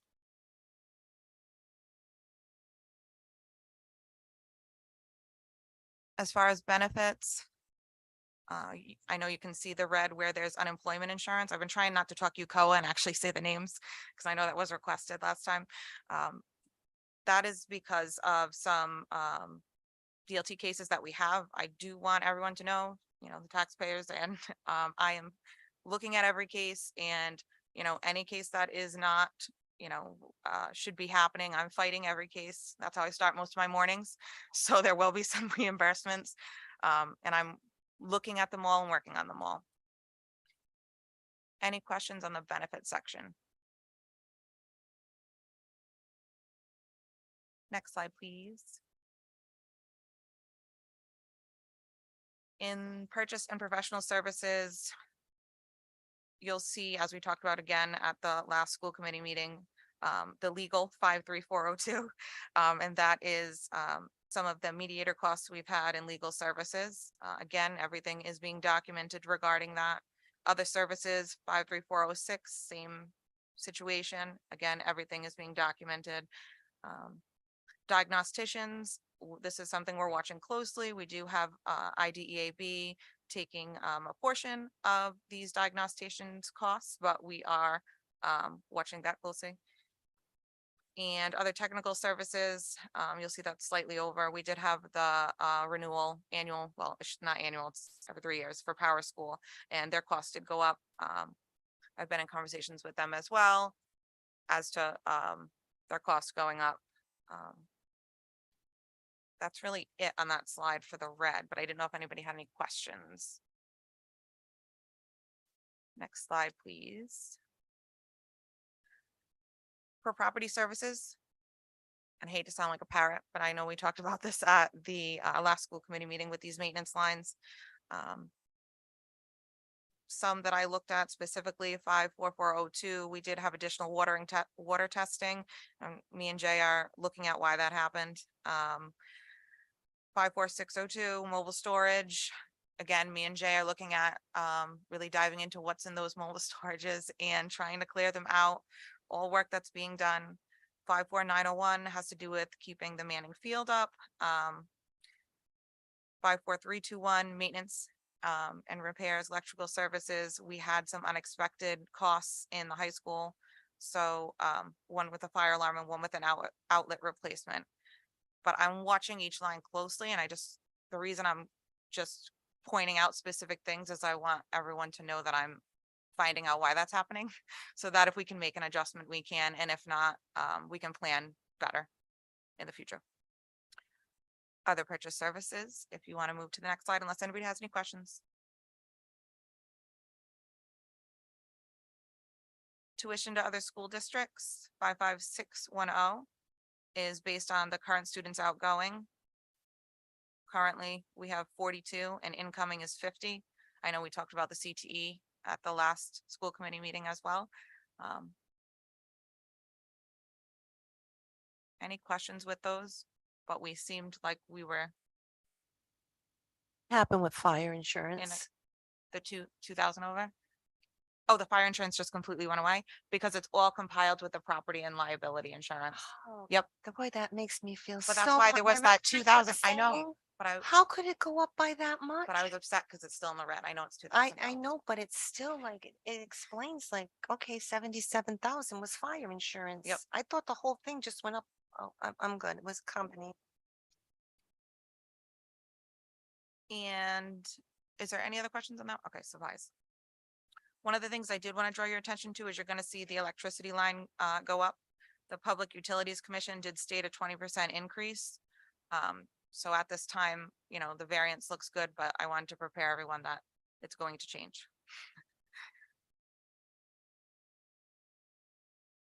Any questions on supplies?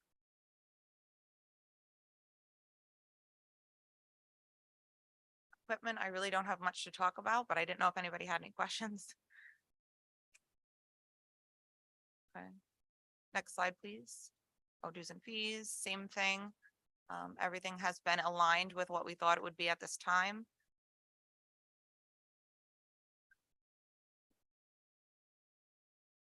Okay. And my little pie chart, I know it's not everybody's favorite, but I like it. And I'm going to keep telling you the percent expended as we get closer and closer, but I want you to keep in mind that this is when purchases are going to really spike as they have historically. So you might see a jump at the next presentation.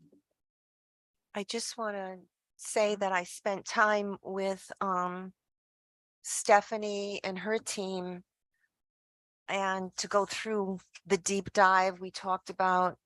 And we have been talking about coming up with a tool to really make sure that we are incredibly accurate, costing out every single FTE in this district. And I had my first chance to look at the tool.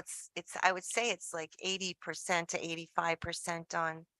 I'm just blown away by it. And it's just going to leave the school committee with such a wonderful foundation for the future, knowing that they're going to have such a handle on the cost of personnel, salary, benefits, every single cost associated with every single person. Because when you look at your pie chart, personnel is basically what this district has. And so I just want to say kudos Jen did to amazing. to your team, but especially to Jen Carnaval. It's so good. It's just so good. I get excited about that kind of stuff anyway, but it was really, really nice to see. Good job.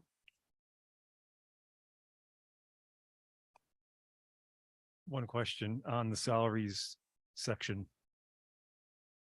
Are you anticipating that you're not going to have any additional sick leave cost, or was that just an error in the formula that it doesn't equal what the budget was for the projected? Because you have a $36,000 positive variance because you carried the actual April to September into the actual projected.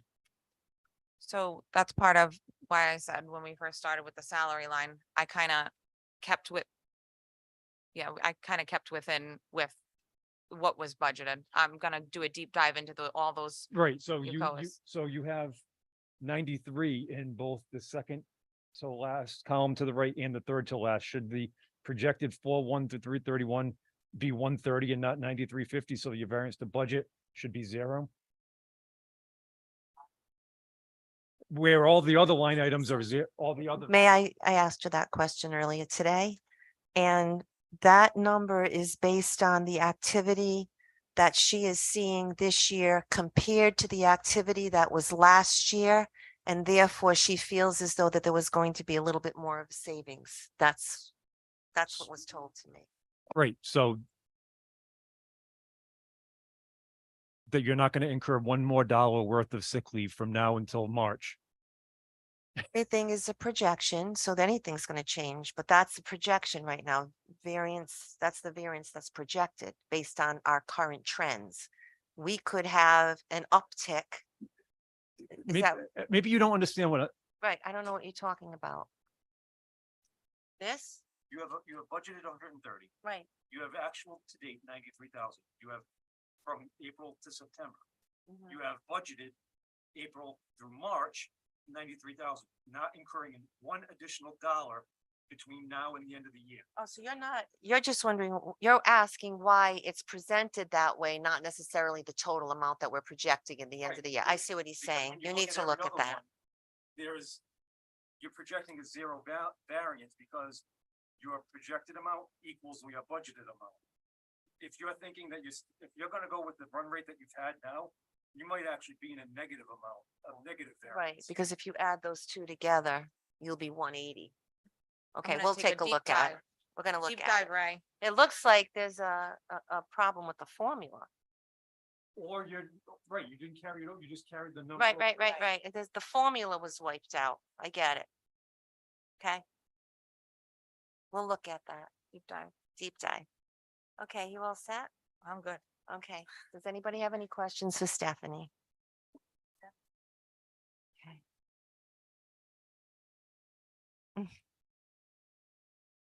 Okay, we're moving on to public comment. I don't know whether anyone here would like to come up and make a public comment, or if we have anyone that's still online that would like to make a public comment, but if you do, please state your name and your address, please. Hi, are you ready for me? Okay. Paul, come on up. Paul Lamro, 117 Trimtown. Did you, anybody on the school committee see the 2 signs out there for infrastructure? Yes, I did. Do you know, who put them up? The state? Did they get a permit? Cause you need a permit for those signs that big. And they should be at Rockland Oaks, not Situate High School. Well, we're both getting grants, so I don't. They're getting everything for free. I know, but we're still getting some monies I from need kindling wood. Okay. Thanks, Paul. Does, Lenore, go ahead. Hi. Name and address, please. 40 Alyssa Court, Lenore DeGuano. I'm just here again to address the air quality and the heat issues at Hope Elementary. I just want to start off by saying I'm here to support our children and teachers and all their well-being. If something I say sounds harsh or aggressive, I just want you to know that that's never my intent. I have great respect for you all on the committee. I think most of you know that I've sent out a mass email to our town council, senator, state rep, school committee, superintendent. I've also spoke with Ray on the building committee addressing the heat and air quality situation for Hope. A few of you responded and were very supportive, so thanks for that. One response caught me a little bit off guard. It felt a little dismissive. It was also said in the meeting last month, and it was stated that there are many life safety issues that need to be addressed, but this didn't make the list. I just want to address that. I don't think it was ever addressed. I don't believe it was ever looked at as an issue. In 2017, when I believe it was the contractors and architects assessed Rhode Island schools for funding for Jacobs rule, they visually looked at the structures of these buildings. I don't believe that they ever sat in the classrooms in the warm months to see this being an issue. Obviously, we all know that global warming and ozone are getting much more intense every year. You can see that in many of the photos that I sent through email with the thermostats. If anybody doesn't think that that's a health and safety issue that needs to be addressed, then I'm not sure that they're human. ASA, like, I feel that I'm just gonna even go into, let me just address the rugs throughout the building at Hope. They're harboring germs. I can't even imagine how much mold could be underneath them. My son's mild viral allergy-induced asthma is now full-blown terrible. He has been on rounds of prednisone, using his inhaler 3 to 4 times a day for his cough and breathing. And this all started as soon as we got into the new classroom this September. If every student, I know that I keep hearing money is an issue. I get it. I get we have budgets. I get that some people feel that other things are more important. I definitely don't.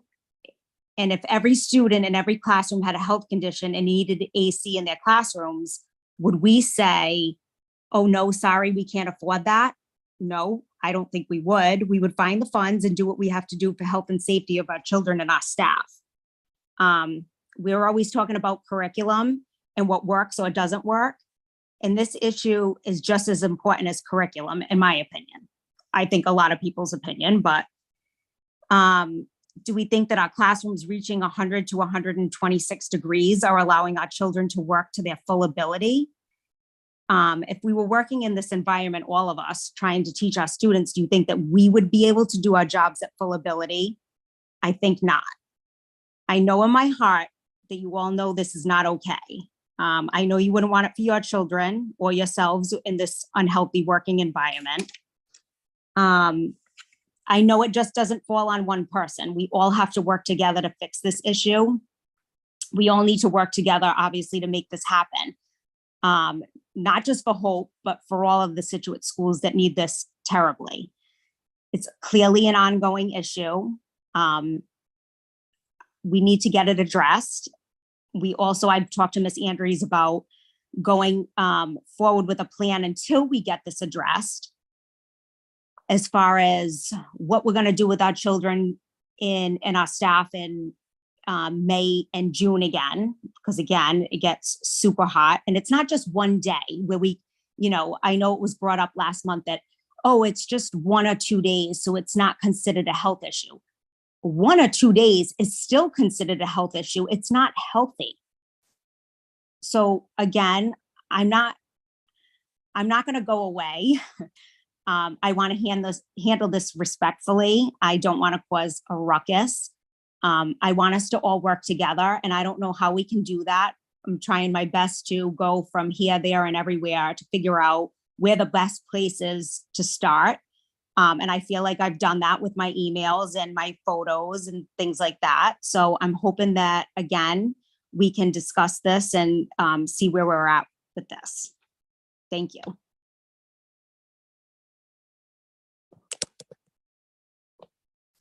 Thank you. Does anybody have any questions or comments? Okay, are there any other public comments? I just want to add on, we do take your concern very greatly, very alarming. We have had Jay come out and speak to you during that 2-day period. The students were taken from the classrooms and moved to air-conditioned places, and I know Jay continually evaluates any type of thing that can occur at the Hope Elementary School, and not just Hope Elementary School, but other schools, to resolve and try and correct that problem. However, it's not going to go away. We completely agree with you, and we're going to work to see if we can get a better resolution. Thank you. Miss Andrews, we had talked about coming up with like a plan, or maybe having like some sort of, I don't want to call it a committee, but something going forward as far as like, until we figure this out, what we're going to do, which again, I commended you guys on relocating the students. We did talk about next time not, having the children walk from the school to the, if it was the police station, just getting some buses to bus them in. Is that something that, again, how are we going to work on this? Are you guys already moving forward and trying to come up with a plan? Because as much as we think that May is so far away, it ends up coming up quick, and then we have to deal with these issues again. Yeah, So I- we are, Lenore, I would not start that work without you. So no, we Thank are not you. meeting yet. But when I'm ready to bring that group together, I will certainly reach out to you to make sure that you're at the table with us. I appreciate that so much. And obviously, just again, I don't want to bombard you guys. I don't want to come on here every single month and bring up the same thing. It's like beating a dead horse. I totally get it. But again, what are we doing to move forward as far as like seeing if we can get bids, or what are people that would come in and bid to see about electrical panels and changing those kind of things, so we can get an air conditioning unit in each one of these classrooms without having shortages in electrical and things like that. Hi, Ray. Ray, Lenore. would you like to respond, Ray? And since you're chair of the building committee, because I'm wondering if it would be helpful if Lenore came to the building No, committee. she's been given an invitation. Yeah, because that's where we can Right. figure out how to address it in a more comprehensive way with all of the other work. And Yeah, okay. right. We've Lenore and I have had a couple of conversations, and she's been invited to our meetings. And I think, again, as part of putting together our 5-year plan, we will address everything that we can address in a way that is fair and equitable to all the schools in our district, keeping in mind that, again, health and safety, and I know overheating is a safety issue, will be balanced and taken into the same level of consideration as every other issue that we have. We have to make sure that the roofs stay on the buildings, and I think if Lenore, if you come to our meetings, you'll see that we take a very measured and comprehensive approach as to how we look at all of the issues that we face district-wide and try to spread the money in a way that addresses the most compelling issues and draw up a plan on how to address what we can address and the timetable in which we can address it. So. And I appreciate that. And obviously Ray and I had that discussion, and it kind of felt to me that, Ray, the building committee's hands are tied as well. They are given a certain budget, and that budget is used to go to certain things, and that there's basically no money to address. So Lenore, we're we are crafting a budget. That's the job of our committee, but we're crafting it over a 5-year plan. But it has to be balanced against, and we can, this is the 10-second version of the plan. We can have a much longer discussion about it.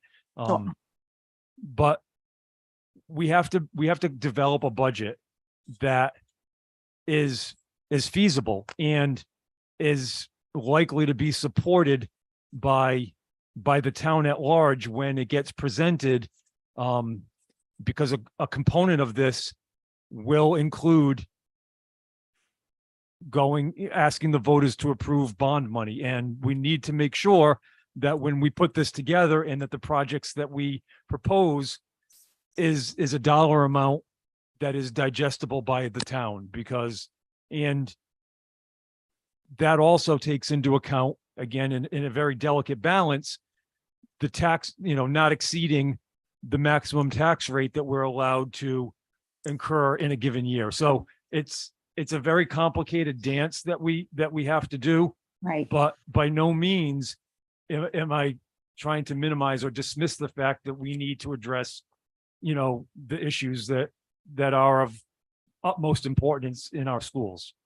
Ray, I think you've made a really good point. Having her come to a building committee meeting really opens everyone's eyes to exactly the work that goes into it, what your parameters are, why you make the decisions that you do. So I think that's a really great solution. Yeah. I also want to add that this committee here has invested more money into rebuilding our schools compared to the last few school committee members who had a zero balance of investing in the schools. We've come a long ways with this committee, really making drastic improvements, and with Ray and his committee has done a fantastic job. Yeah, so I don't want to go any longer on this, so we can talk more offline, Lenore, if that would be better. Absolutely. And I do feel confident with all of you that we will get progress somewhere. So I appreciate this. And again, I was excited. I thought our building committee meeting was last week, and unfortunately it wasn't. Otherwise I would have been there. And me and my husband do plan to attend going forward, and hopefully we can figure something else out. Thank you. Thank you, Lenore. And any more public comments? Go ahead, Paul. When's the last time anybody on this committee approved something from the building committee? Well, we approved the capital budget, which had everything in the. Are you sure it had everything in it? It had, that's why the lists are important, because we can't get the state to get reimbursed for air conditionings what or I'm anything unless we saying get is, it on the list. And If it's not we mean to be approve, like if we disingenuous, approve but we gotta something get it on on a the list. Thursday, when they already get work is Friday, but you don't have the meeting till Tuesday. Yeah, we're gonna look at that at the next meeting. So, thank you. Okay, if there's no more public comment, I'd like to move us to new business. And the first item under new business is discussion, action, vote for the elementary handbook. I'd like to have a motion and a second and then we'll have a discussion. Do I have a motion to approve the elementary handbooks? I'll make a motion to approve the elementary handbooks. Do I have thank you. Is there any discussion? Anybody have any questions for Sarah? Come on up, Sarah. Hi, Sarah. So the timing is kind of tricky on this. For these because of the policies that are getting ready to be gone through the first read. I'm just pointing out that I think all of these policies touch in your handbooks, which makes the handbook as it's read now, not up to date. And I'm sure you've seen or are anticipating that with the policies that we're reading, but because it's all electronic, it makes it easy for you just to change things. For example, we're voting tonight to eliminate one of the policies, which you would then have to eliminate. So I'm not sure how to have, or if my motion needs to be amended, because there So- has to be some changes to your, So two things, I would like to just address that. okay? yeah, First and foremost, if there is a handbook that it's referring back to a policy, is that an electronic document? yeah. Can it just be a link? And that Yes. way, but if it's a link, and then you just update the link, so you don't have to worry if the policy is changing because it's only referring back to the policy itself. With the Is that what you were exception saying? that there are some areas in the handbook that you've quoted a policy, And that should be a direct link. So it can you get should to- just eliminate those, because that quote is null and void. It's no longer applicable. So, So why can't we approve the handbook? yeah, no, I think we can. I just want to make sure we do it appropriately. No, that's what I'm saying. If when, as part of the motion, then we approve the handbook with the understanding that the handbook would have links instead of verbiage of the policy to any links, because as they change. Exactly. How do you And feel about that? No, that's totally accurate. And Erica? Yeah. So like the middle school and the high school handbooks have already been approved.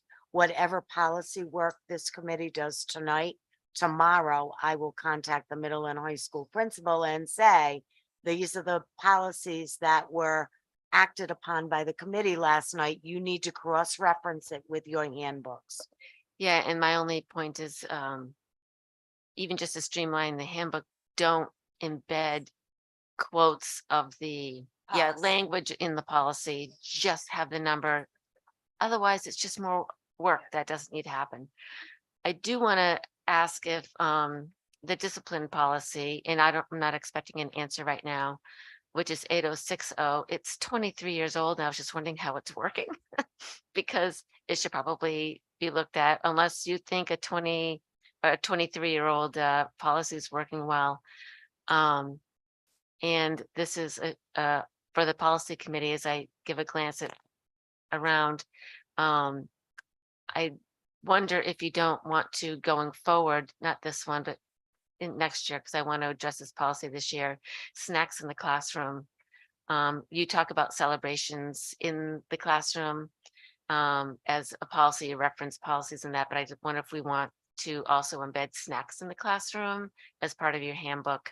It's just another thing I wanted to bring up. I know it's been brought to my attention by parents last year at the end of the year.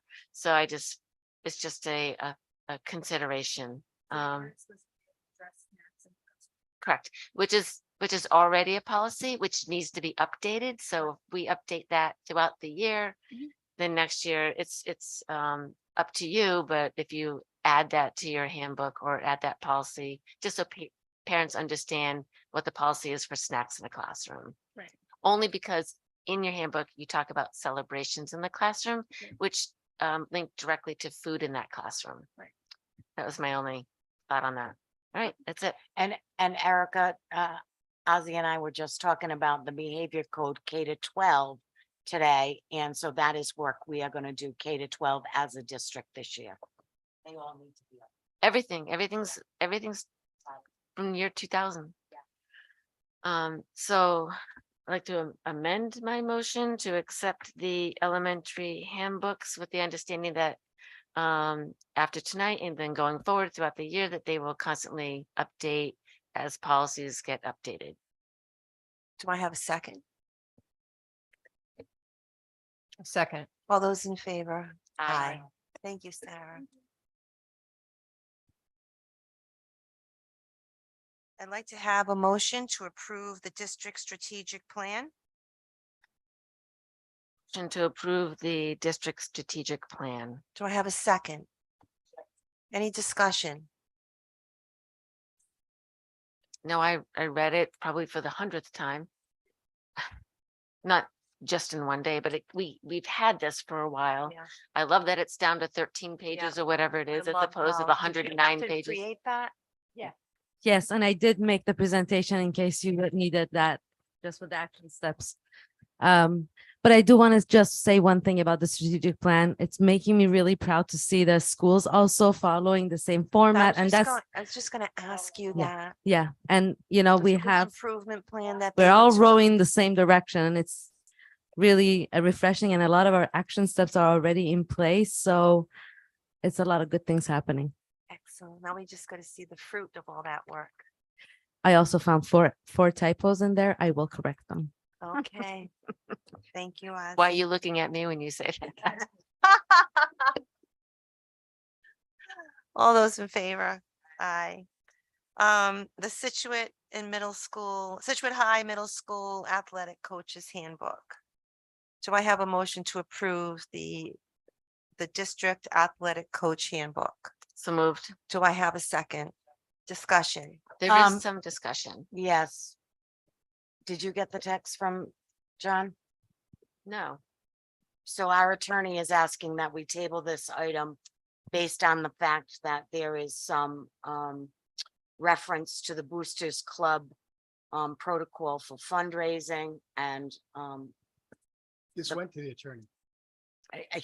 all I can tell you is he just sent me a text message tonight, Sal, saying it should be tabled as we need to write a fundraising policy. So then we need to write that fundraising policy now. We have Yeah. other pressing policies that we wanted to bring forward next time, but Is that fundraising. the only thing that he's questioning? Well, can't we approve it with the update of the policy? I wonder, Sal, if that line in the coach's handbook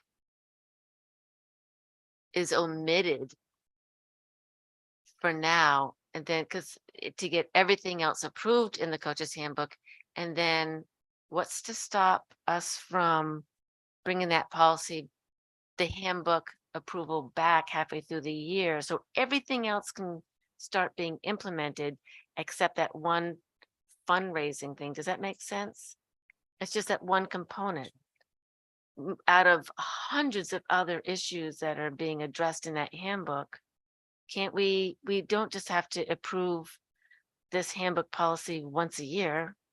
It can come back to us, right? All right, so do you want to make a potion? I would like to make a potion. Make sure there's a lot of vodka in it. No, I'm only kidding. I don't drink. Can you please make a motion to approve the handbook with the amendment to the fundraising language to amending it to eliminate the fundraising language. Yeah, I say that. And with the intention of that language being rewritten and introduced back into the handbook at a later date. Before I do that, though, I spoke with Sal and Mike today, and Lori knew about it.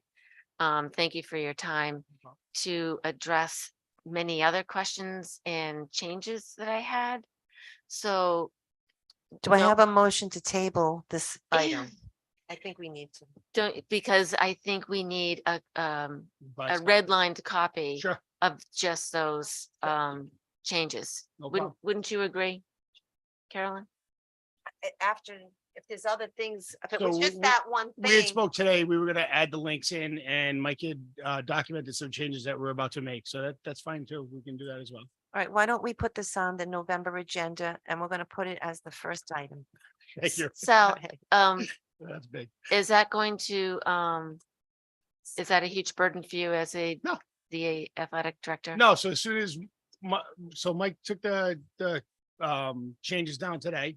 I'll look at the document tomorrow because we get the document shared. We'll make some revisions and probably by week's end, it should be all set. Okay, and I'm more concerned about it being a burden for you because it's one more month that your coaches won't have these guidelines. You think it'll be okay? No, I mean, we will just operate under the operating policy that we've had for the last several years. So just Okay. as, I mean, if we can get it for November, that'd be just before the winter sports starts would be actually ideal. And, wow, sorry, I had to stand you the wrong time. I know, Yeah, Sal. okay. It's Sal, really- I'll be charging you my dinner. No, just kidding. Sal, do you foresee any issues around safety for students and or coaches to operate until this can be? No, Okay. thankfully, we don't have any, knock on wood, we have no issues. Okay. We have some amazing coaches and great things. Mike and I and Dana had spoken, we just want to get a policy in place to give some guidance, give some structure and get I something think it's out there. great. So, I think it's great. and I It's can't lie. well overdue, Stole from Charo and we docked it up and well we overdue. went from there. So, Good job. It is very extensive and I think it's going to be a great addition. All right. thank you, Thank you. Sal. Do I have a motion to table? Yeah, I'll make a motion to table this athletic coaches handbook. Do I have a second? All those in favor? Aye. Okay, the next item on the agenda item is the approval of the first reading of policy 8010, student attendance. Do I have I a make a motion motion. to approve? Yeah, I'll make a motion to approve the first reading of the policy 8010, student attendance. Do I have a second? All those in, is there any discussion? Nope, not. All those in favor? Roll. Aye. Aye. Okay. I'll make a you. motion to eliminate policy 8090 dismissal of students. Do I have a second? All those in favor? Aye. Make a motion to eliminate policy 8180, policy against bullying. This is our school department bullying policy, You're going with the state. just going with the state. Okay, do I have a second? Any discussion? All those in favor? Aye. I'd like to make a motion to approve the second reading of 7080 out of school learning experience. Do I have a second? Any discussion? All those in favor? Aye. I make a motion to approve the first reading of policy 3031 transfer of appropriations. Do I have a second? Any discussion? I'd like to have a discussion on this. I know that we looked at this in the past. And I feel really strongly that the more restrictions we put on building leaders, principals and others on budgets, the harder it is for them to move the work. So I know $10,000 may seem like a lot of money, but I would like to see that raised at least to 15. I thought we raised it to 17 or 18. Didn't we? You couldn't find any document, don't you? We had this long It was 5. conversation with the We last raised it to business. 10. It was 5. It was 5 and we I raised it know, to but 10. I think the last time we discussed it, it was like at 18. Do you remember that? Anything below 18,000? That was the authority. that the bid? That was the authority for the director of finance to spend money without seeking approval from the Well, council. that's what this. No, this is the reappropriation of monies Yeah, between from line. one items. line, from one, So it's two different things. I would like But- to, I would like to make can I- it, can I- to can- move the appropriation to not have more than, Can I make a suggestion? Why use a dollar amount instead of a percentage?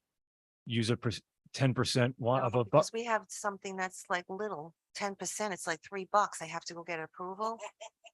Yeah, but why would you transfer that money from $3 out of a line item anyway? I mean, Well, my point is that I've always asked people to manage budgets at the bottom line. Now, I get that that's a lot of flexibility and there's a lot of money in here. Mine was a Right. $2.1 billion So- budget, but that, we won't go Right. there. So- Let so- me finish, Ray. Okay, for 1 second. I would like to see a policy where it's at the program, at the category level. So you have different categories. So if you're gonna move, suppose, I'll give you an example. I have extra money in my purchase services line because something came up and we're never gonna use that service again. And I have 50,000, 50,000. And I want to move that to hire someone, or I want to move that to another line, another category. I don't want to move from this box of beans to the next box of beans. I want to move it to a whole new set of well, cannelloni beans. Like instead Well- of going to baked beans, we're going to no, I don't want to do the beans. I'm just saying, I don't want to be, Following. I don't want to be following the beans. I want us to have enough flexibility where people well, can spend well, at the let category me level. offer my Yeah. take on this policy. What you're explaining in the way this is written are incongruous with one another, because the way this is written is it's written at the level of the individual school, because the question that I was going to have is, any of these appropriations requires the director of finance's approval from the building supervisor. So this presupposes that each school, individual school has its own budget. My question, right, but that budget's never presented anywhere to the public. That you have to your point, you have an electricity purchase service line item for $400,000. You don't have a North Situate Elementary School electricity line item, a Hope Elementary, Clayville. So the dollar amounts that we're talking about, It doesn't 10,000. make sense for me to do it because I don't have it at that level. Where is it going? But the way that this, I was gonna say, if I may, go. Now it is, so everybody's sort of right. Because it is the building-based budget now that it's the accountability of the, administrator of the building to manage their budget and move the money as they need to. I am watching from a higher level, of course, and ensuring everything is, that's why this topic came up. About transferring funds. I feel, if you want to know how I feel overseeing the whole budget, it's very micromanaging for the building administrators when they should be managing their own budget, and they're going to be held accountable for their budget within their building. Obviously, I'm watching everything then to ensure nothing is going out of hand, in any right sideways from line item to line item. But now there is North Situate, for example, elementary electricity line. And there is, so we've gone down to that level of UCOA at this point. But we are still able to, there is that, I hate to use the word bucket, but there is that, bucket for the electricity line that was approved, sorry. But so I guess we're trying to move in a better direction of really, nailing down all those UCOAs. I think it would be helpful. And less micromanaging. If there could be trust in me to oversee that at whatever level you all see fit. And also let the building administrators have that accountability. Since we're holding them accountable in every other way of their budget, why shouldn't they be able to move the money where they see is appropriate? So do you think the language in this policy gives you that flexibility, or do you need a different dollar amount? Because I thought this came from you.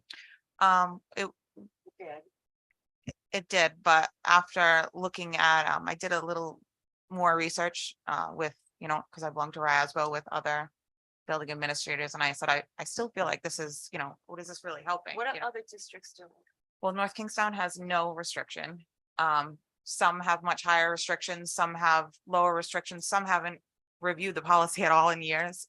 So I got a lot of different answers from different business managers. So what do you suggest? I would say higher or less restrictive, if we really wanna, you know, make some changes in the direction that RIDE wants us to. Right, and that's another thing I was gonna say, build, you know, if we're trying to let the building. Right, if we're trying to let the building administrators use their budget and, you know, appropriately, and I'm watching everything, nothing crazy can go on. We're basically telling them they have to come to school committee every time they want to move a certain amount of money, so maybe they won't make that. I'm not saying they won't, but maybe Sure. they won't because they don't have the time, it's the end of the year, and. Yeah, I mean, I just think it's personally, I think it's a little micromanaging. So I'm not hearing a Can I? recommendations. Can I make a suggestion? Yeah. Can we table this? I'm only suggesting. And then, or we can approve this, but then they'll come back with additional language. Because the thing is though, are they gonna come back and is it gonna be so different? Can it be so different? In my opinion, it sounds like it's going to be substantially different. I would, honestly, I like accountability, and the way it is now, there's accountability. If we, never mind looking at it as a district, we look at our own town. But we Police, don't. police departments have the same exact thing, and the town highway to We have have- accountability. And that's where you look from year to year to see where this changes. Now, if the you gonna building be- administrator Yeah. wants to come back and say, I want to move something, they should come back and to the school committee or come back to the town finance, school, and request that. Not just change it. You're gonna wait a month for them to come back and ask for a change, or do you want to meet 3 times a week? But how much money are you gonna give them to move? That's what that's So what we're you- trying I to. know, is it 15,000? 25,000? Right, Well, well, that's the question. Another thing you And could at do the is you end could of set the up a day, period. If they blow the budget, they're gonna be held accountable. I mean, they're coming here quarterly, they're showing us what they're doing. We're seeing that there's no major shifts, if we can keep them to some kind of a And our threshold. budget to actual has so much information in it now. I was gonna say, I'm not gonna let anybody At blow the- the budget. Yeah. At I the mean, end of another, the year, at the end, let me just say one thing about to address Kevin. At the end of the year, there's so many changes that are happening, so we can capitalize on any savings that we have to position ourselves to be in a better place for next year. There's a lot of movement in those line items to do that. And it does eventually get there through the budget to actuals, but they don't need our prior approval because they're staying within the budget. Right. Like, Right, they're I mean, giving- honestly, I don't have a problem if you're gonna say 15, 20,000, but the way it was kind of being spoken was they would be able to move money to where they want to move money. Because money's fungible. You know what I mean? Well, I don't want to see them say, okay, I got 400,000, I can invest in this. If you want to, you know what I mean? Like if No. you have 15, 20, that's fine. That's not gonna change really what our budget is. But if you have a proposal to state that the principal has the authority to move a large sum of money to something they really want for the school, I think, that, you know, I think that's getting risky. can I ask a question? Actually, I have a question first. So Stephanie. Is it not just the dollar amount, but also the transfer of appropriations from one object type to another within the same fund? Is that language also restricting to you? I do think what Carolyn said as far as the, like the categories, I think that would also be helpful to them to get thinking about, okay, you know, electricity is going up 20%, you know, just a conversation we were having. I know I have extra money here, I'm gonna move it here. It's really kind of, I think we Smart. could live with this language and just come up with a threshold. yeah. Oh, except instead of it making the line item, make it by program, by the category, whatever that, what do they call that? And it's holding them accountable to what Kevin's saying too, to, Right, so you you're know, still, you're still not- keeping the accountability, but instead of micromanaging in every single Oh, right, line, right. letting it drop at least to the bottom line. So if they have $300,000 to spend on equipment, we're not saying, well, you said you were gonna buy earphones for 200,000 and instead you went out and bought computers, because that was a high. go ahead and buy the computers, if that's a higher priority. I'd like to see that kind of flexibility, and you know what? You can change the policy if it's not working for you. But Oh, yeah, we're doing this Yeah. at the request of Stephanie you're and that's changing them anyway as needed, so, but I think we can keep this, let's approve this with the understanding we're gonna change it from line item to budget category, and we're gonna change the threshold, and we'll let them determine what that is. Can I also ask Yes. a Yeah. question?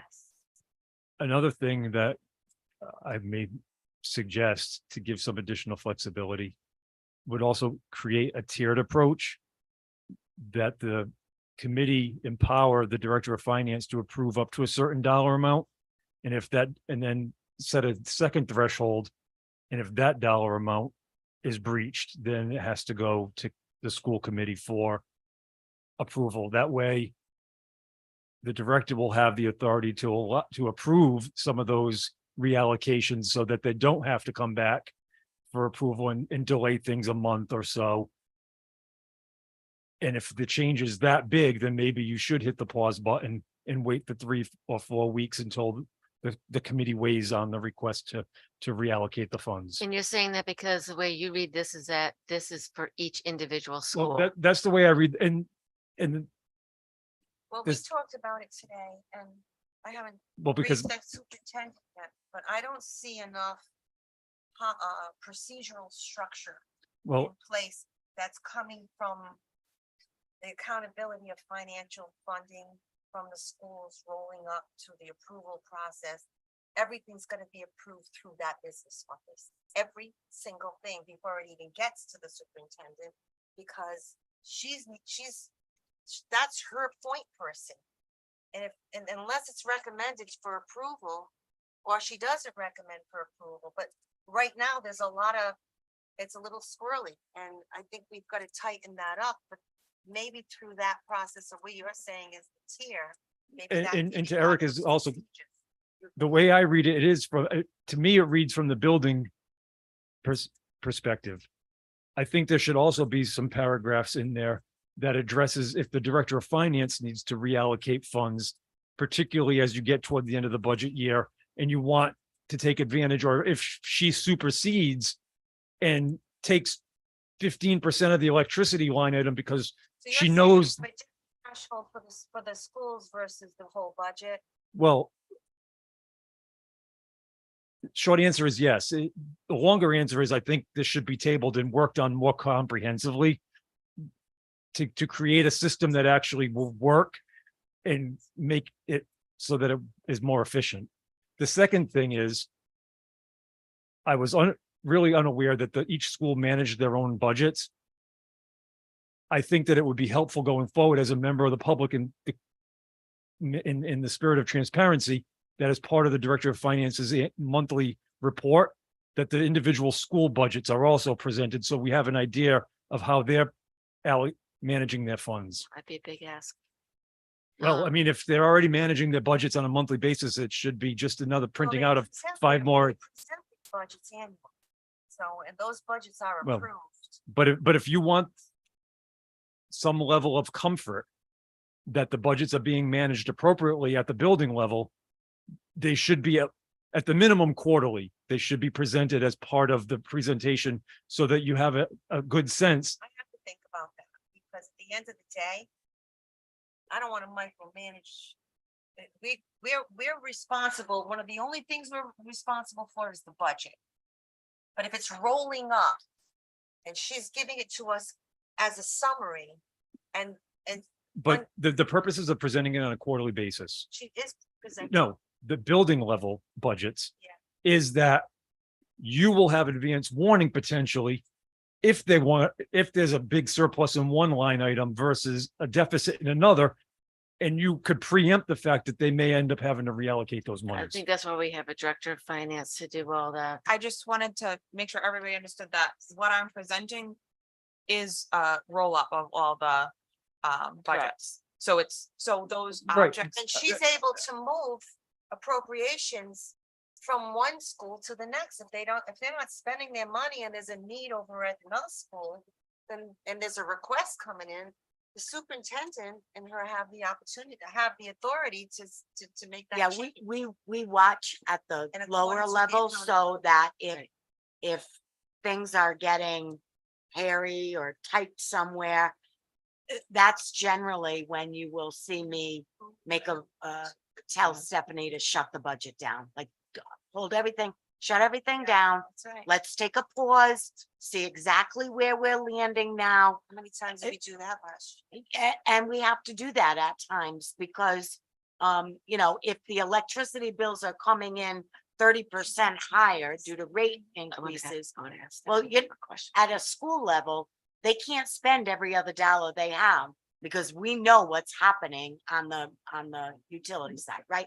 So we make those decisions to lock things down until we know where we stand, and then we can open things up again. Stephanie, I have a question for you. Do you know of a policy that you would like us to look at as opposed to, you don't have to answer me now. Could you find a I was just policy? gonna say I can find one. Could you find one that you would like us to look at that is going to fit your needs so that we can look at that? Mhm. Because Absolutely. we meet a week from 2 weeks from today. Put it on the agenda. And yeah, we can put it on the agenda. Let's see. Yeah, so I make a motion to table the first reading of policy 3031 transfer appropriations. Do I have a second? All those in favor? Aye. All right, do we have an approval of the, Yep. I make a motion to approve the first reading of policy 8181, statewide bullying policy with guidance. So this policy is a state policy, but there are some more documents that are attached to it. do I have a second? All those in favor? Aye. Aye. Do I have a motion to approve the TA with the Situate Teachers Association? Make a motion to approve the TA with the Situate Teachers Association. Do I have a second? Any discussion? All those in favor? Aye. Aye. Any announcements? Not this late. Do I have a motion to adjourn? Make a motion to adjourn. Oh, do I have